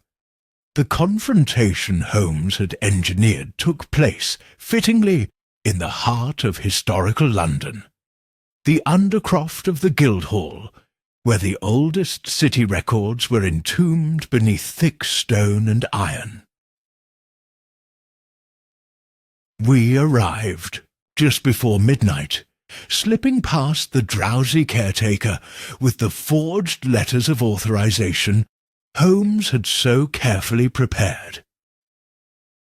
The vastness of the space overwhelmed the senses, endless ledgers stretching back to before the Norman conquest, thick with the dust of 1,000 forgotten lives. Holmes led us deeper into the labyrinth, past the silent monuments of forgotten centuries. He moved with uncanny precision, choosing a location between two ancient vaults, a natural choke point. There we waited. I could feel my pulse thudding in my ears, each passing second stretched taut with anticipation. Holmes's voice, when it came, was scarcely more than a breath. "This year will not come with force," he said. "They will come as whispers, the way they have always moved." Even as he spoke, the lamps flickered. I started, but Holmes remained still, his sharp eyes scanning the gloom. A figure materialized from the shadows. Then another, and another. Men in plain, anonymous clothes, their faces hidden beneath the brims of their hats, silent, lethal. Holmes stepped forward alone, leaving me half concealed among the vaults, "You seek to erase me," he said into the darkness, his voice ringing with terrible clarity. "But you cannot erase what has already been set free." One of the figures stepped closer, and though I could not see his face, I felt the weight of his gaze fall upon Holmes like a blade. "You are mistaken," came the reply. "Low, unhurried, cruelly calm, you have already forgotten. You simply do not realize it yet." Holmes laughed, a short, sharp sound that cracked the tension like a whip. "You overestimate your reach, my dear opponents. There are corners of memory even you cannot bleach clean." He withdrew something from his pocket, a slim, battered journal. From my hiding place, I gasped. It was not the stolen Orbis Tertius ledger, but it was something. Holmes held it aloft. "This," he said, "is a seed. It has already been planted. Across London, across Britain, those who knew have been made to remember. A shifting among the shadows, unease. You cannot burn every page. You cannot silence every witness, not without drawing the very attention you so desperately avoid." The figure said nothing, but the stillness deepened, sharpened. Holmes pressed the advantage. "You have two choices," he said softly. "Withdraw into your obscurity, or expose yourselves entirely in a doomed attempt to destroy me." He let the words hang in the heavy air. For a moment no one moved. Then, astonishingly, the shadows receded. One by one, the figures melted back into the dark, until Holmes and I stood alone once more amid the sleeping records of a civilization they had tried and failed to rewrite. I stumbled from my hiding place, scarcely able to comprehend what had just occurred. Holmes tucked the journal away and straightened his cuffs with meticulous care. "You bluffed," I said hoarsely. He smiled thinly. "No, Watson.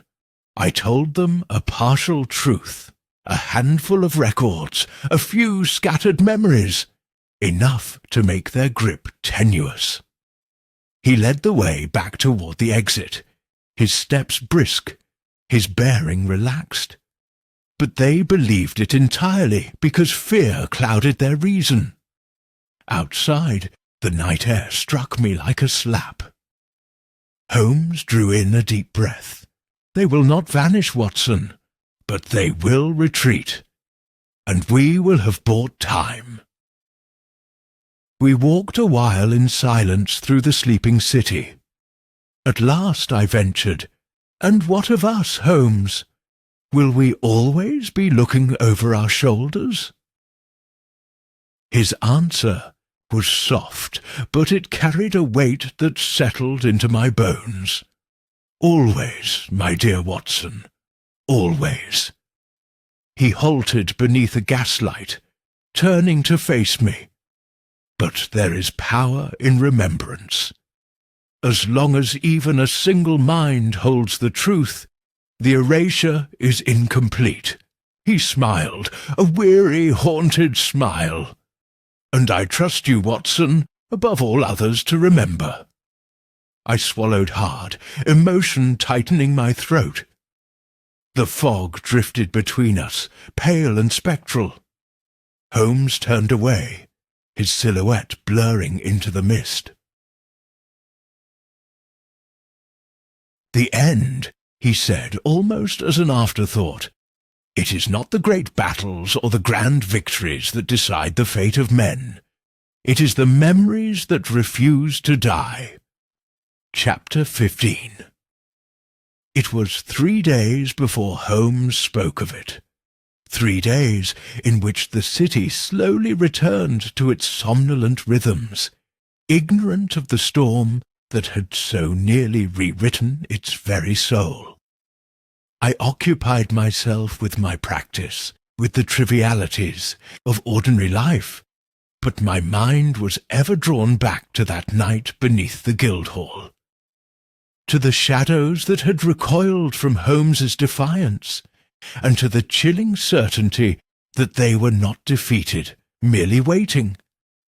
Then, one evening, as the lamps were being lit along Baker Street, Holmes summoned me to his study with a single curt word. "Oh, come." I entered to find him standing before the hearth, a battered folio open upon the mantelpiece. The air was thick with the scent of old parchment, and a tension that prickled against my skin. He did not look up as I approached. "Watson," he said quietly, "it is time you knew." I said nothing, sensing the gravity of what was to come. Holmes gestured to the open folio. "This," he said, "is the third circle." I leaned closer.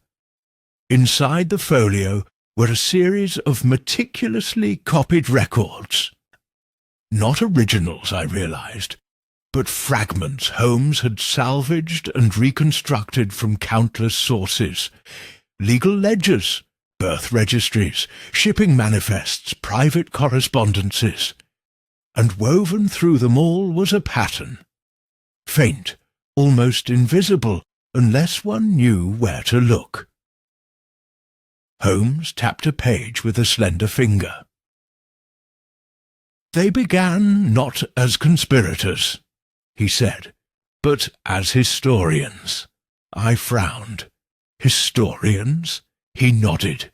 "Scholars, archivists, scribes, men and women entrusted with the recording of events. But somewhere along the line, they realized a terrible truth." He turned, his eyes gleaming in the firelight. "To record history is to wield power. What is written becomes what is remembered, and what is remembered defines what is real." He turned back to the folio. "At first they simply corrected errors, filled in gaps. Then they began to improve, to remove inconvenient facts, to elevate favoured figures, to erase defeats and scandals." His voice grew colder, and from there the leap to active manipulation was inevitable. I stared at the records, the faded lists of births and deaths, the reassignments of military victories, the quiet surgical disappearances of inconvenient persons. "They control the narrative," I said hoarsely. Holmes smiled thinly. "They are the narrative." He moved to his desk and retrieved a second object, a slim, leather-bound book. "This," he said, "was their manual." I took it carefully, flipping through the brittle pages. Inside were instructions, cold clinical guidelines for how to alter records without detection, how to forge memories through repetition, how to dismantle a man's existence piece by piece until even his closest kin doubted he had ever lived. "They call it historical harmonization," Holmes said. I closed the book, feeling slightly sick. "But to what end?" Holmes's gaze sharpened. "Control, Watson. Not over armies or borders, but over belief itself. The power to shape the very consciousness of society." He crossed to the window, staring out into the misty street below. "Imagine, Watson, to rewrite not just what men know, but what they are, to erase rival ideologies, to invent patriotism, to construct loyalty where none existed." He turned back to me, and to do it so thoroughly that no one even remembers it was ever different. A shiver ran through me. Why strike now? I asked. Why reveal themselves, even in part? Holmes's mouth twisted into a grimace. Because, my dear Watson, they are no longer content with subtlety. The world is changing too quickly. The telegraph, the printing press, new political movements, too many variables. They seek to consolidate their dominion while they still can. He stepped closer, and we unwittingly disrupted their timetable. I sank into the armchair, the full weight of it settling upon me. They will not stop, I said. Quietly Holmes shook his head. No, but neither will we. There was a long silence then, broken only by the crackle of the fire. At last Holmes spoke again, his voice softer, tinged with a strange, fierce pride. We have planted doubt, Watson, a seed, and seeds once sown have a habit of taking root in the most unexpected places. He moved to the desk, carefully sliding the folio and the manual into a hidden compartment beneath a false drawer.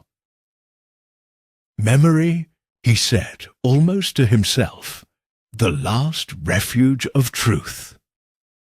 I rose and joined him at the window, the two of us standing side by side in the dim, flickering light. Below, London stretched away into the mist, vast, indifferent, and yet, in some way, subtly altered, as if the very air remembered. Holmes turned to me then, his expression unreadable. "Do you recall," he said quietly, "the parable of the Emperor's new clothes?" I nodded, puzzled. Of course. He smiled, not kindly. The trick, Watson, was never convincing the Emperor. It was convincing everyone else that they saw what he saw.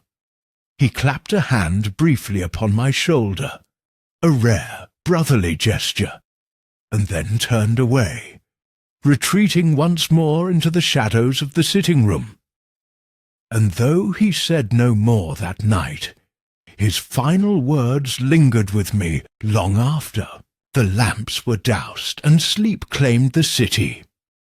Truth, my dear Watson, is not what is. It is what survives. Chapter 16. The confrontation, when it came, was unlike any I had witnessed before.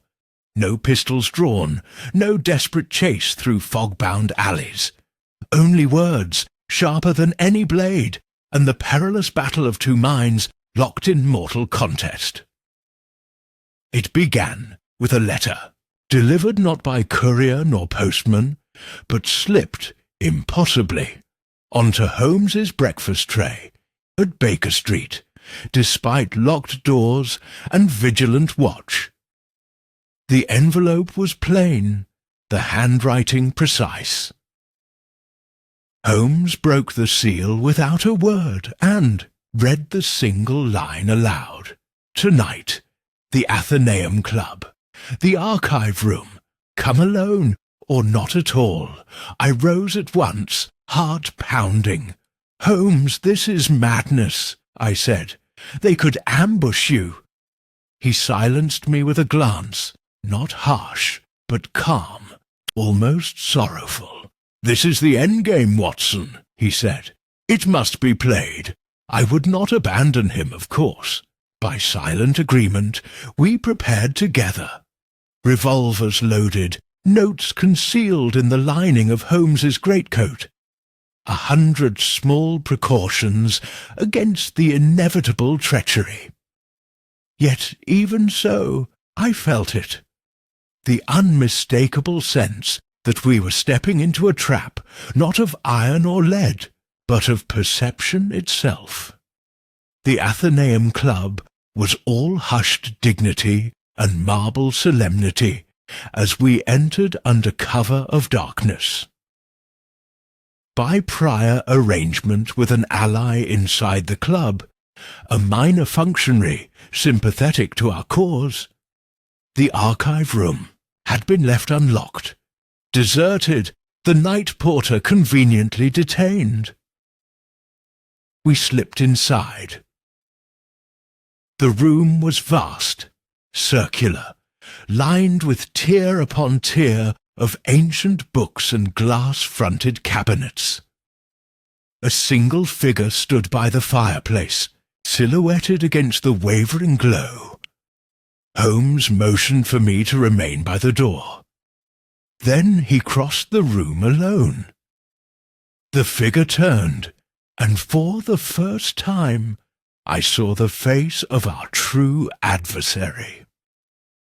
He was unremarkable in appearance, of average height, with neatly combed grey hair and spectacles that glinted in the firelight. He might have been a banker, a solicitor, any one of the thousands of anonymous men who passed unnoticed through London's crowds, and yet there was an authority about him, a certainty of presence that made the very air taut. Holmes stopped a few paces away. "You know who I am," he said simply. The man smiled. "We know each other, Mr. Holmes. We have for some time." His voice was cultured, unhurried, the voice of a man accustomed to being obeyed without question.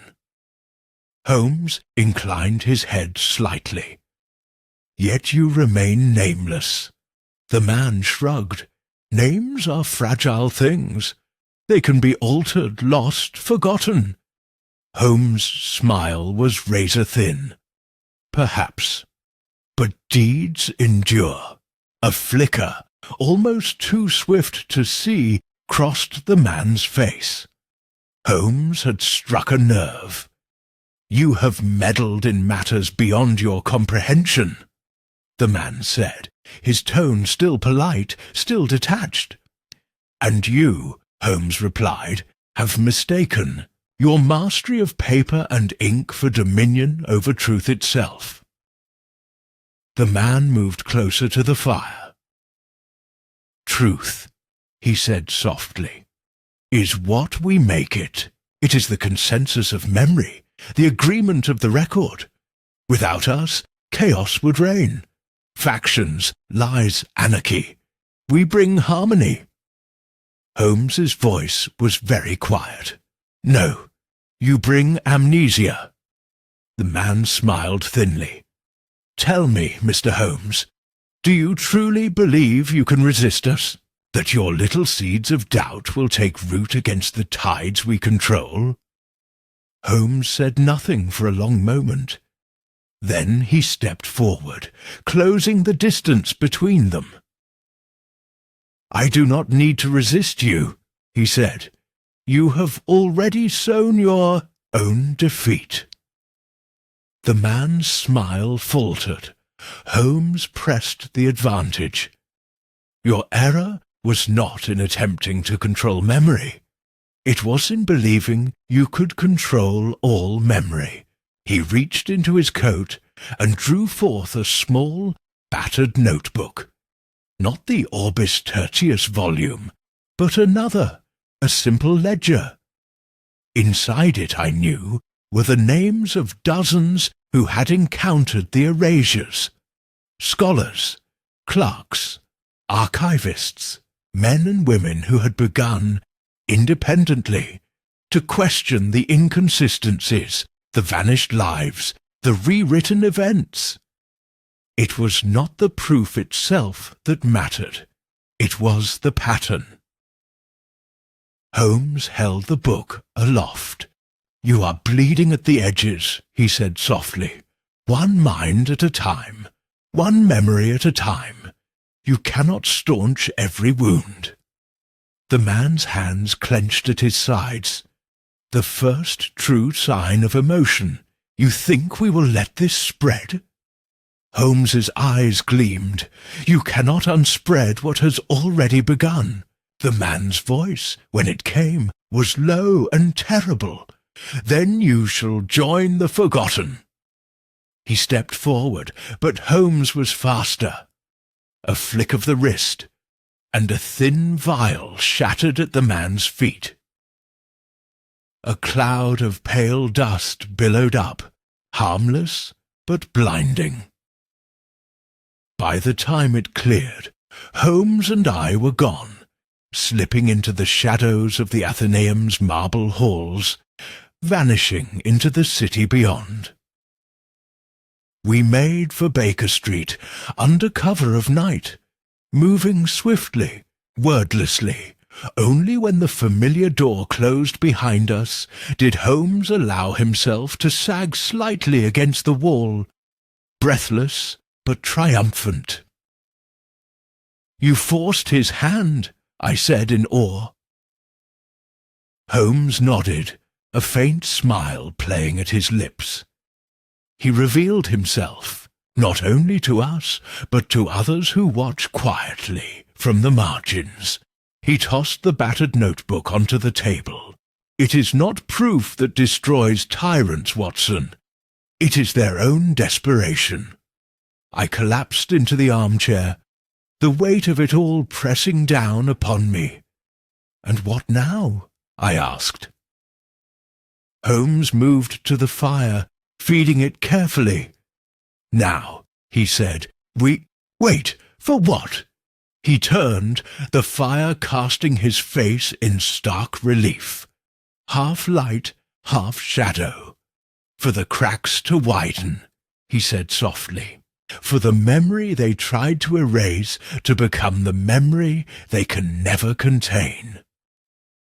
He smiled then, not with triumph, but with a grim, unyielding defiance, and in that moment I realized Holmes had not simply defeated the third circle.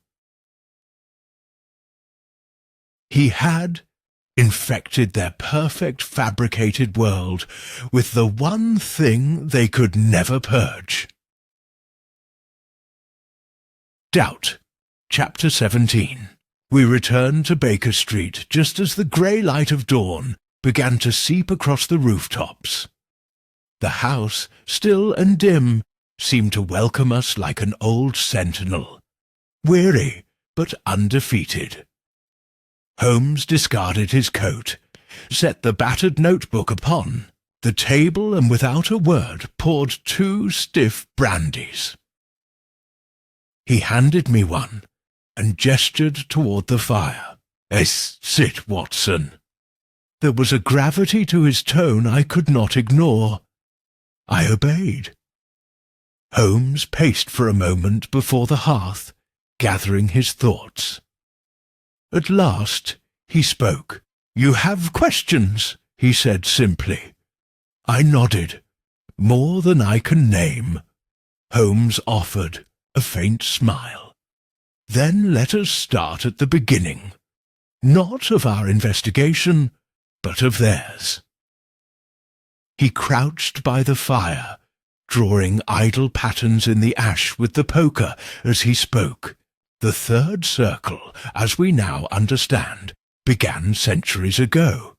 Small, secretive, unnoticed. At first, their motives were almost benign.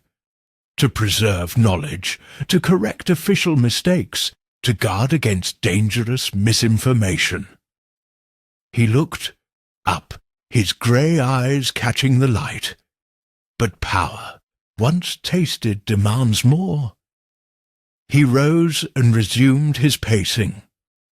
Over time, they realized that correction could become creation, that by managing the memory of a society, they could steer its future. Shivered. The events we uncovered, Hartley's death, the tampered museum records, the erased inventors, all were merely surface symptoms of a much deeper rot. Holmes nodded sharply.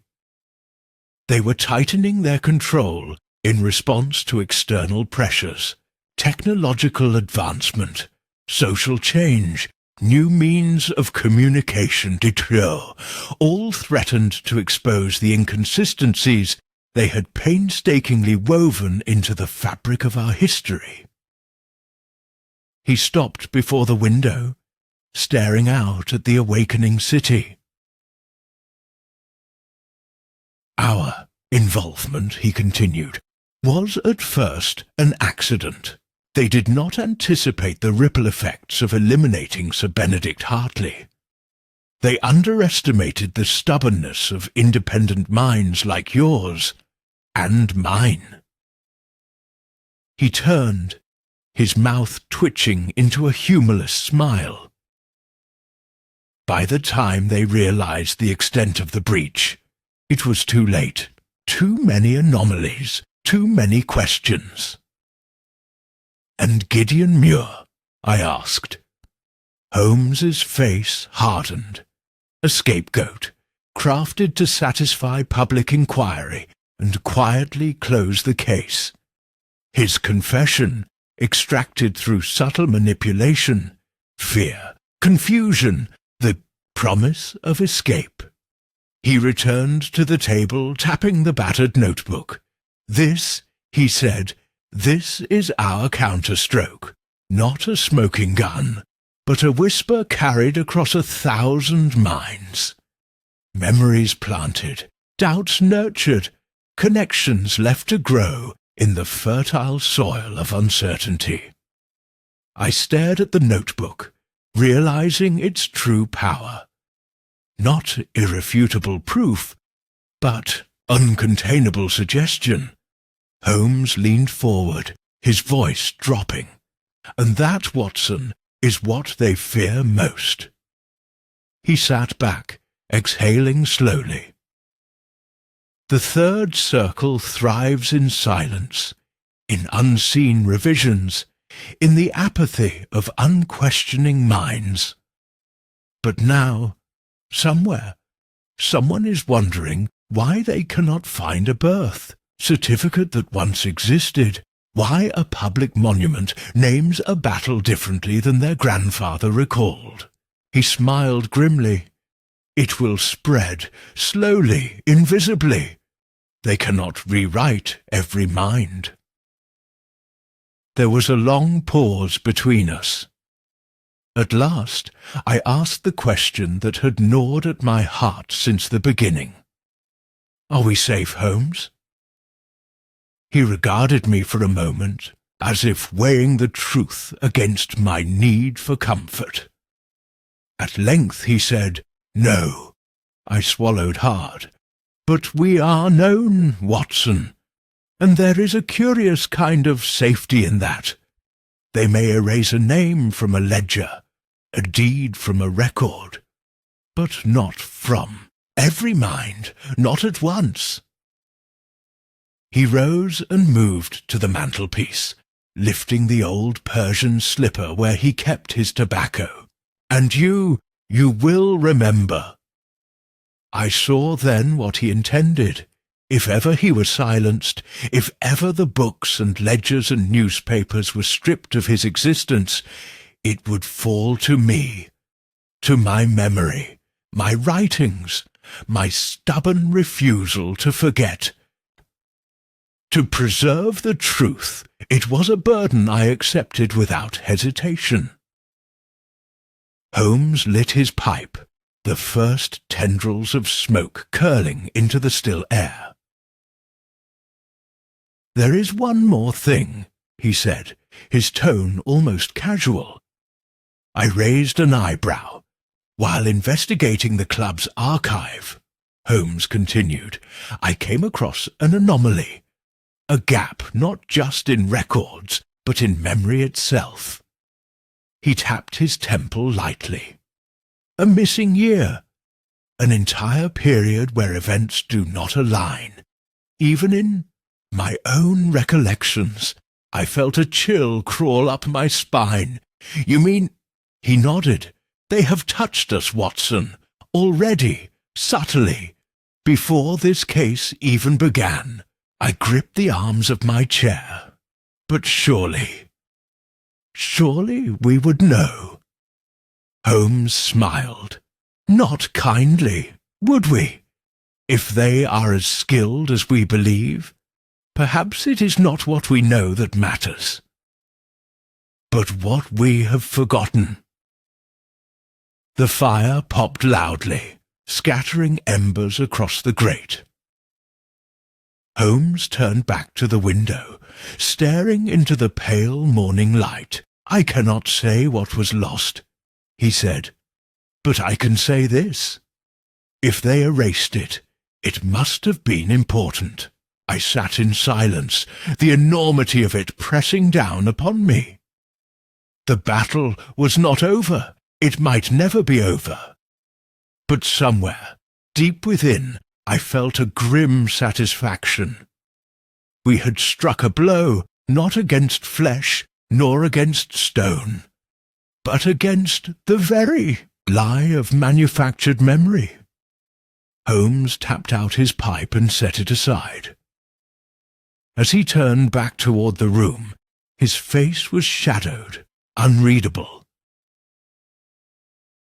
"Truth, Watson," he said softly, "is not a light that banishes darkness. It is a candle, flickering, fragile, but even one is enough to hold back the night." And with that, he crossed the room, disappearing into the gathering shadows beyond the door, leaving me alone with the fire, the fading echo of his words, and the uncertain, perilous future we had dared to awaken. Chapter 18. The days that followed settled over me like a dream, or perhaps more accurately, like a memory one can no longer trust. Holmes carried on with his usual brisk detachment, attending to minor consultations at Baker Street, playing the violin late into the night, and making cryptic notes in a battered ledger he kept locked within the inner safe. Yet for me, the world had subtly shifted. It began innocently enough with my attempt to record the events of our case. As was my habit, I gathered my rough notes, dates, locations, impressions. At first glance, all was as it should be, but then inconsistencies. Small buns, almost laughable. A date that no longer matched the entry in my medical journal. A name, Gideon Muir, spelled differently across 2 pages. The address of the museum clerk who had first drawn our attention to the missing artifacts, wrong by a single numeral. I blamed fatigue at first. Surely, I told myself, it was merely the strain of sleepless nights, of relentless fear. But the mistakes multiplied. Whole conversations that I remembered vividly had vanished from my pages. Fragments of deduction, moments of doubt, gone, erased, as if they had never occurred. I confronted Holmes one evening, slamming the disordered pages onto the table. "Look at this, Holmes," I cried. "It is madness. I must be losing my mind." He lifted his gaze from his study of a curious watch chain and regarded me steadily. "No, Watson," he said softly.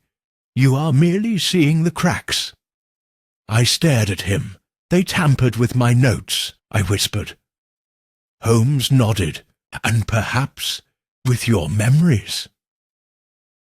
The room seemed to sway around me. But how? When? Holmes set aside the watch chain and folded his hands. "The moment we entered this battle, Watson, we became targets. They seek not to kill us. That would be crude. But to unmoor us, to scatter our recollections like ash on the wind." He leaned forward slightly. "And you, as the chronicler of our deeds, are especially dangerous to them." I sat heavily, the blood pounding in my ears. "Can it be undone?" I asked hoarsely. Holmes's face was grave, not completely. He rose and moved to the fire, standing with his back to me. "But memory, Watson, is not a book that can be erased with a single stroke. It is a palimpsest, a manuscript written, scraped away, rewritten. Traces remain." He turned, his expression unreadable, and sometimes traces are enough. I understood then what he meant. The seeds of doubt we had sown were not merely for others, they were for ourselves. To fight not with certainty, but with the stubborn refusal to forget entirely, even if details blurred, even if the edges of the truth grew ragged. We would remember enough. Holmes returned to the table and tapped the disorderly pages before me. "Continue," he said. "But how? Write what you know. Write what you suspect. Write what you fear." He smiled thinly.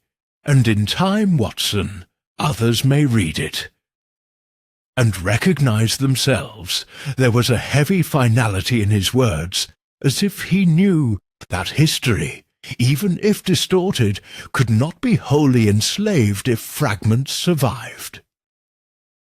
I gathered the scattered pages to me.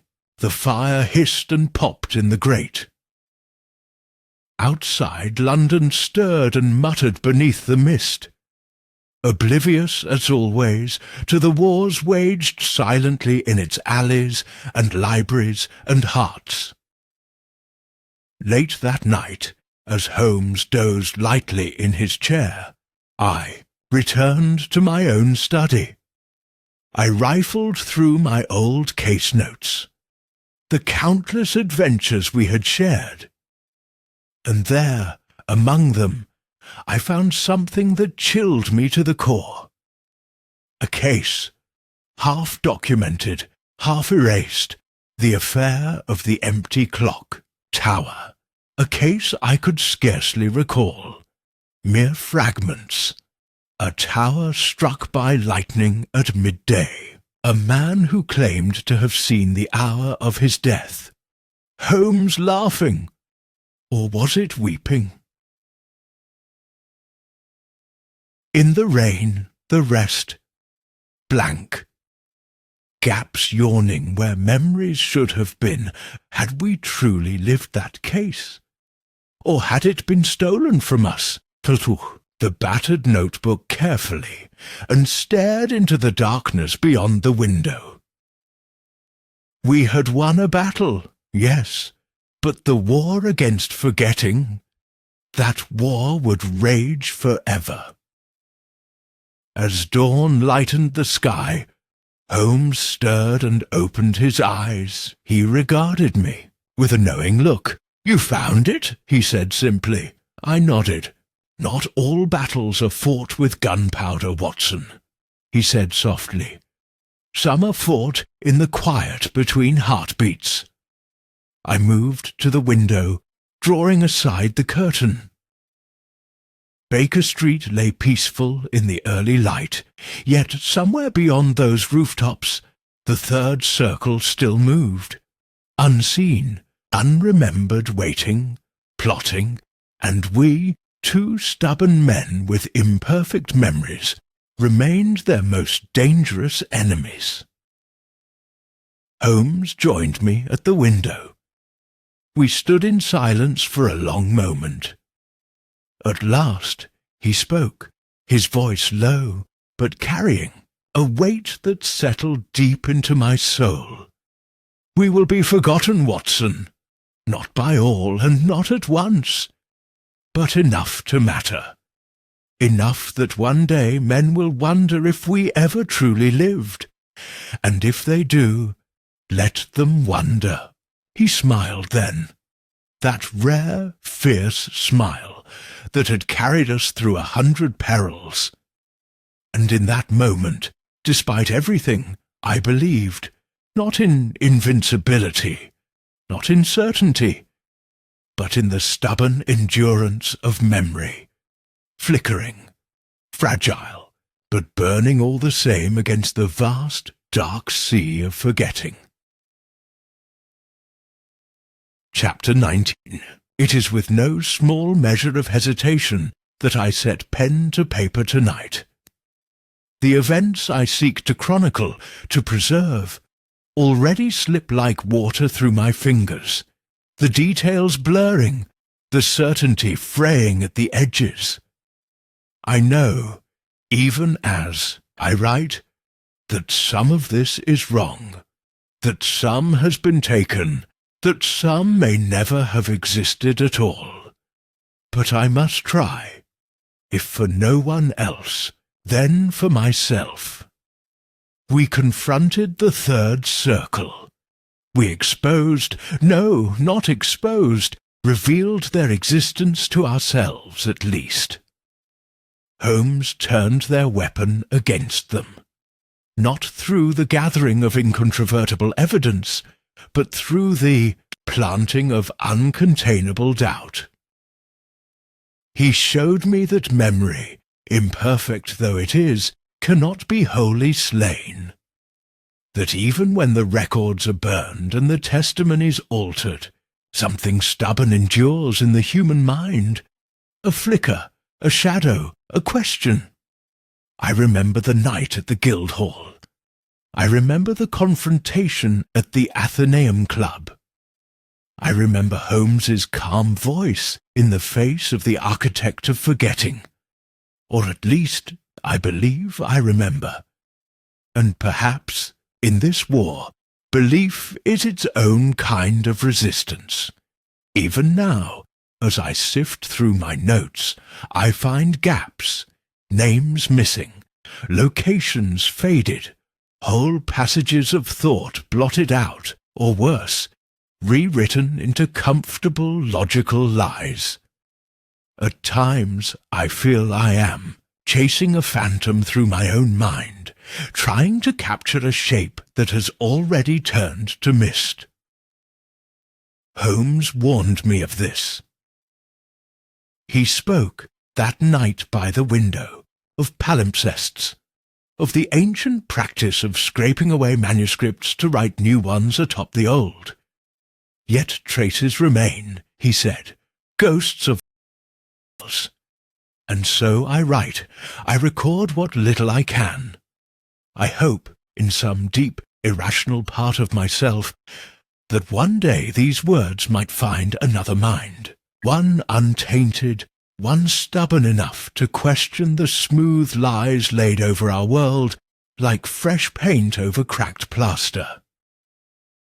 If you are reading this, whoever you are, know this: there were cracks, there was doubt, there was resistance, and there was once a man named Sherlock Holmes who saw through the veil and dared to fight against it.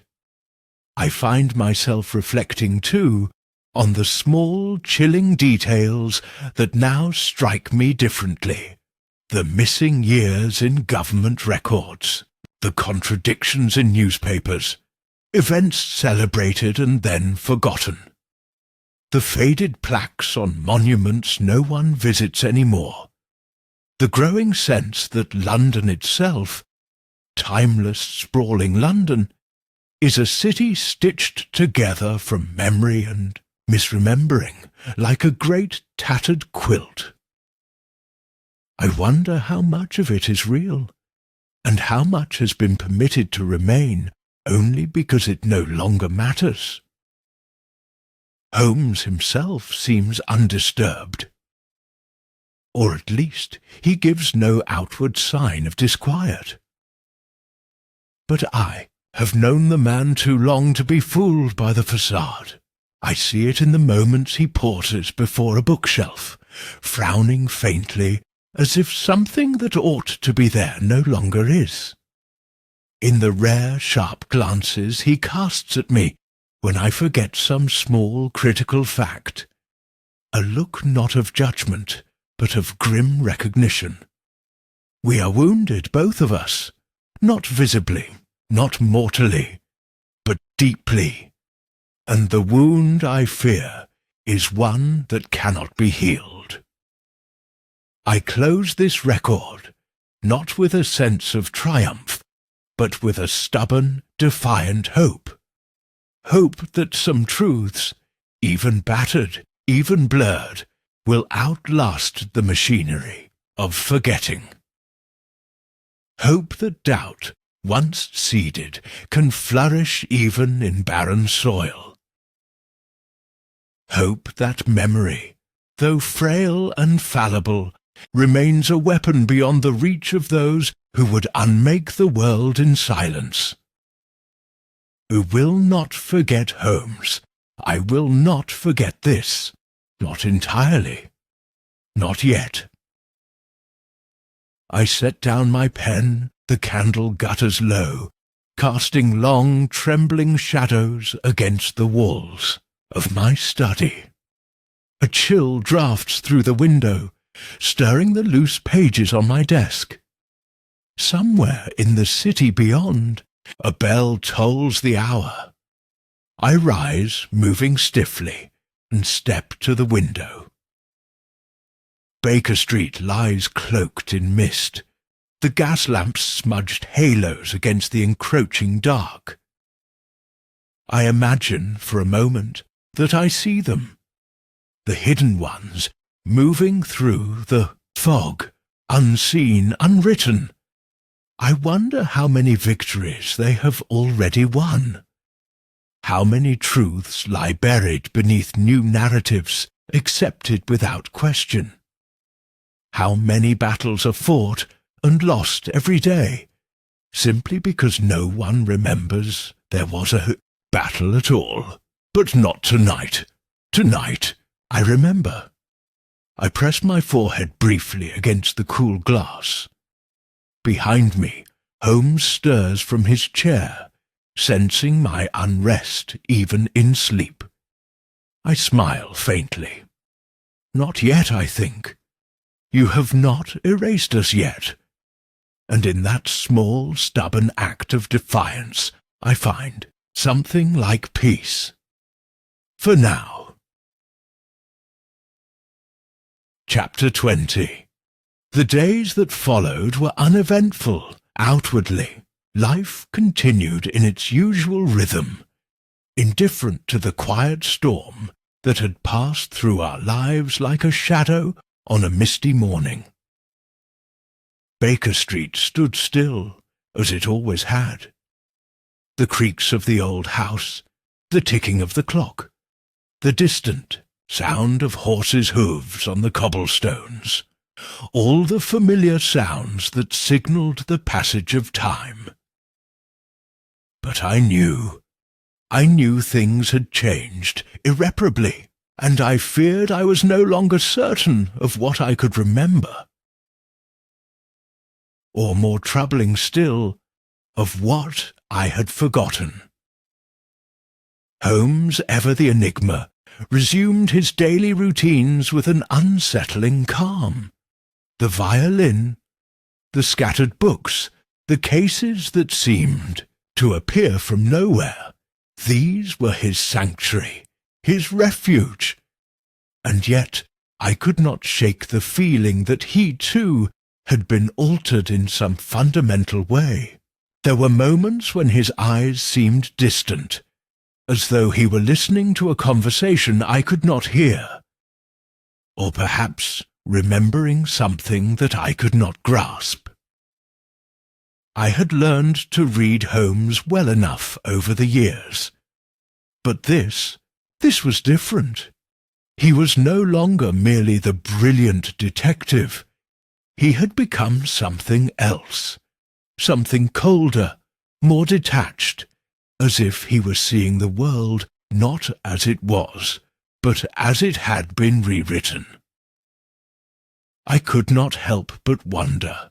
Had he begun to forget too? It was on one of these quiet evenings, as I sat with my medical journal, that I noticed something.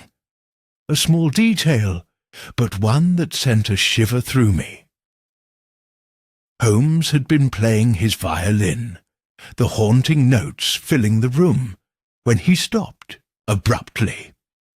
His eyes, sharp as ever, caught something on the mantel, an old newspaper clipping I had long since discarded. I watched him carefully, sensing that something was afoot. Holmes moved swiftly, crossing the room with a deliberate calm. He took the clipping in his hands and studied it for a long moment, his brow furrowing as if seeing it for the first time. I rose from my seat, puzzled. "What is it, Holmes?" I asked. He looked up, meeting my gaze. "Do you remember Watson?" he asked quietly. "Do you remember this particular case?" I frowned, leaning closer to examine the yellowing paper. It was a story about a man, a criminal mastermind no less, who had disappeared from the public eye after a series of notorious heists. The case was fascinating, I recalled, but it had been closed long ago, deemed unsolvable. "Of course I remember," I said, glancing back at him. "But the case was resolved years ago, wasn't it?" Holmes didn't answer immediately. Instead, he folded the clipping with great care and placed it in a drawer, locking it with a decisive click. "You are mistaken, Watson," he said softly, his voice almost distant. "This case is far from resolved." I felt a chill creep down my spine. I had seen that look in his eyes before, the gleam of a new mystery, one that only he could unravel. But this felt different. It felt personal. I opened my mouth to protest, but Holmes cut me off, raising a hand. "Do not ask me for more details, Watson. You need not concern yourself with this." But I could see the hidden truth in his words. The unsettling reality that no matter how much we had uncovered, no matter how many shadows we had chased into the light, there were still things beyond our reach. There were still fragments of the past, of history itself, that would not stay buried. The next few days passed uneventfully, though the weight of Holmes's cryptic remark lingered in my thoughts like a shadow. I returned to my practice, attempting to focus on the ordinary details of life. But it was no use. Holmes had resumed his usual habits, but I could sense the quiet presence of something left unresolved, something I had not fully understood, and then, one night, the final piece of the puzzle fell into place. I was working late at my desk when I heard it. A soft knock at the door. My heart skipped a beat, but when I opened it, I found no one there. Just a single sheet of paper folded neatly. I unfolded it slowly, recognizing Holmes's elegant handwriting at once. It was a note, brief and to the point. "Do not trust the records. You keep, Watson. The game is not over. It never was." I stared at the paper in stunned silence. Then I looked up at the darkened hallway, at the empty rooms, the faint sound of the clock ticking steadily in the background. Holmes had already gone. I did not see him again for several days. The house remained quiet, but I could feel his absence in every room. He had left, vanished without a word. But his final warning echoed in my mind. The game is not over. It never was.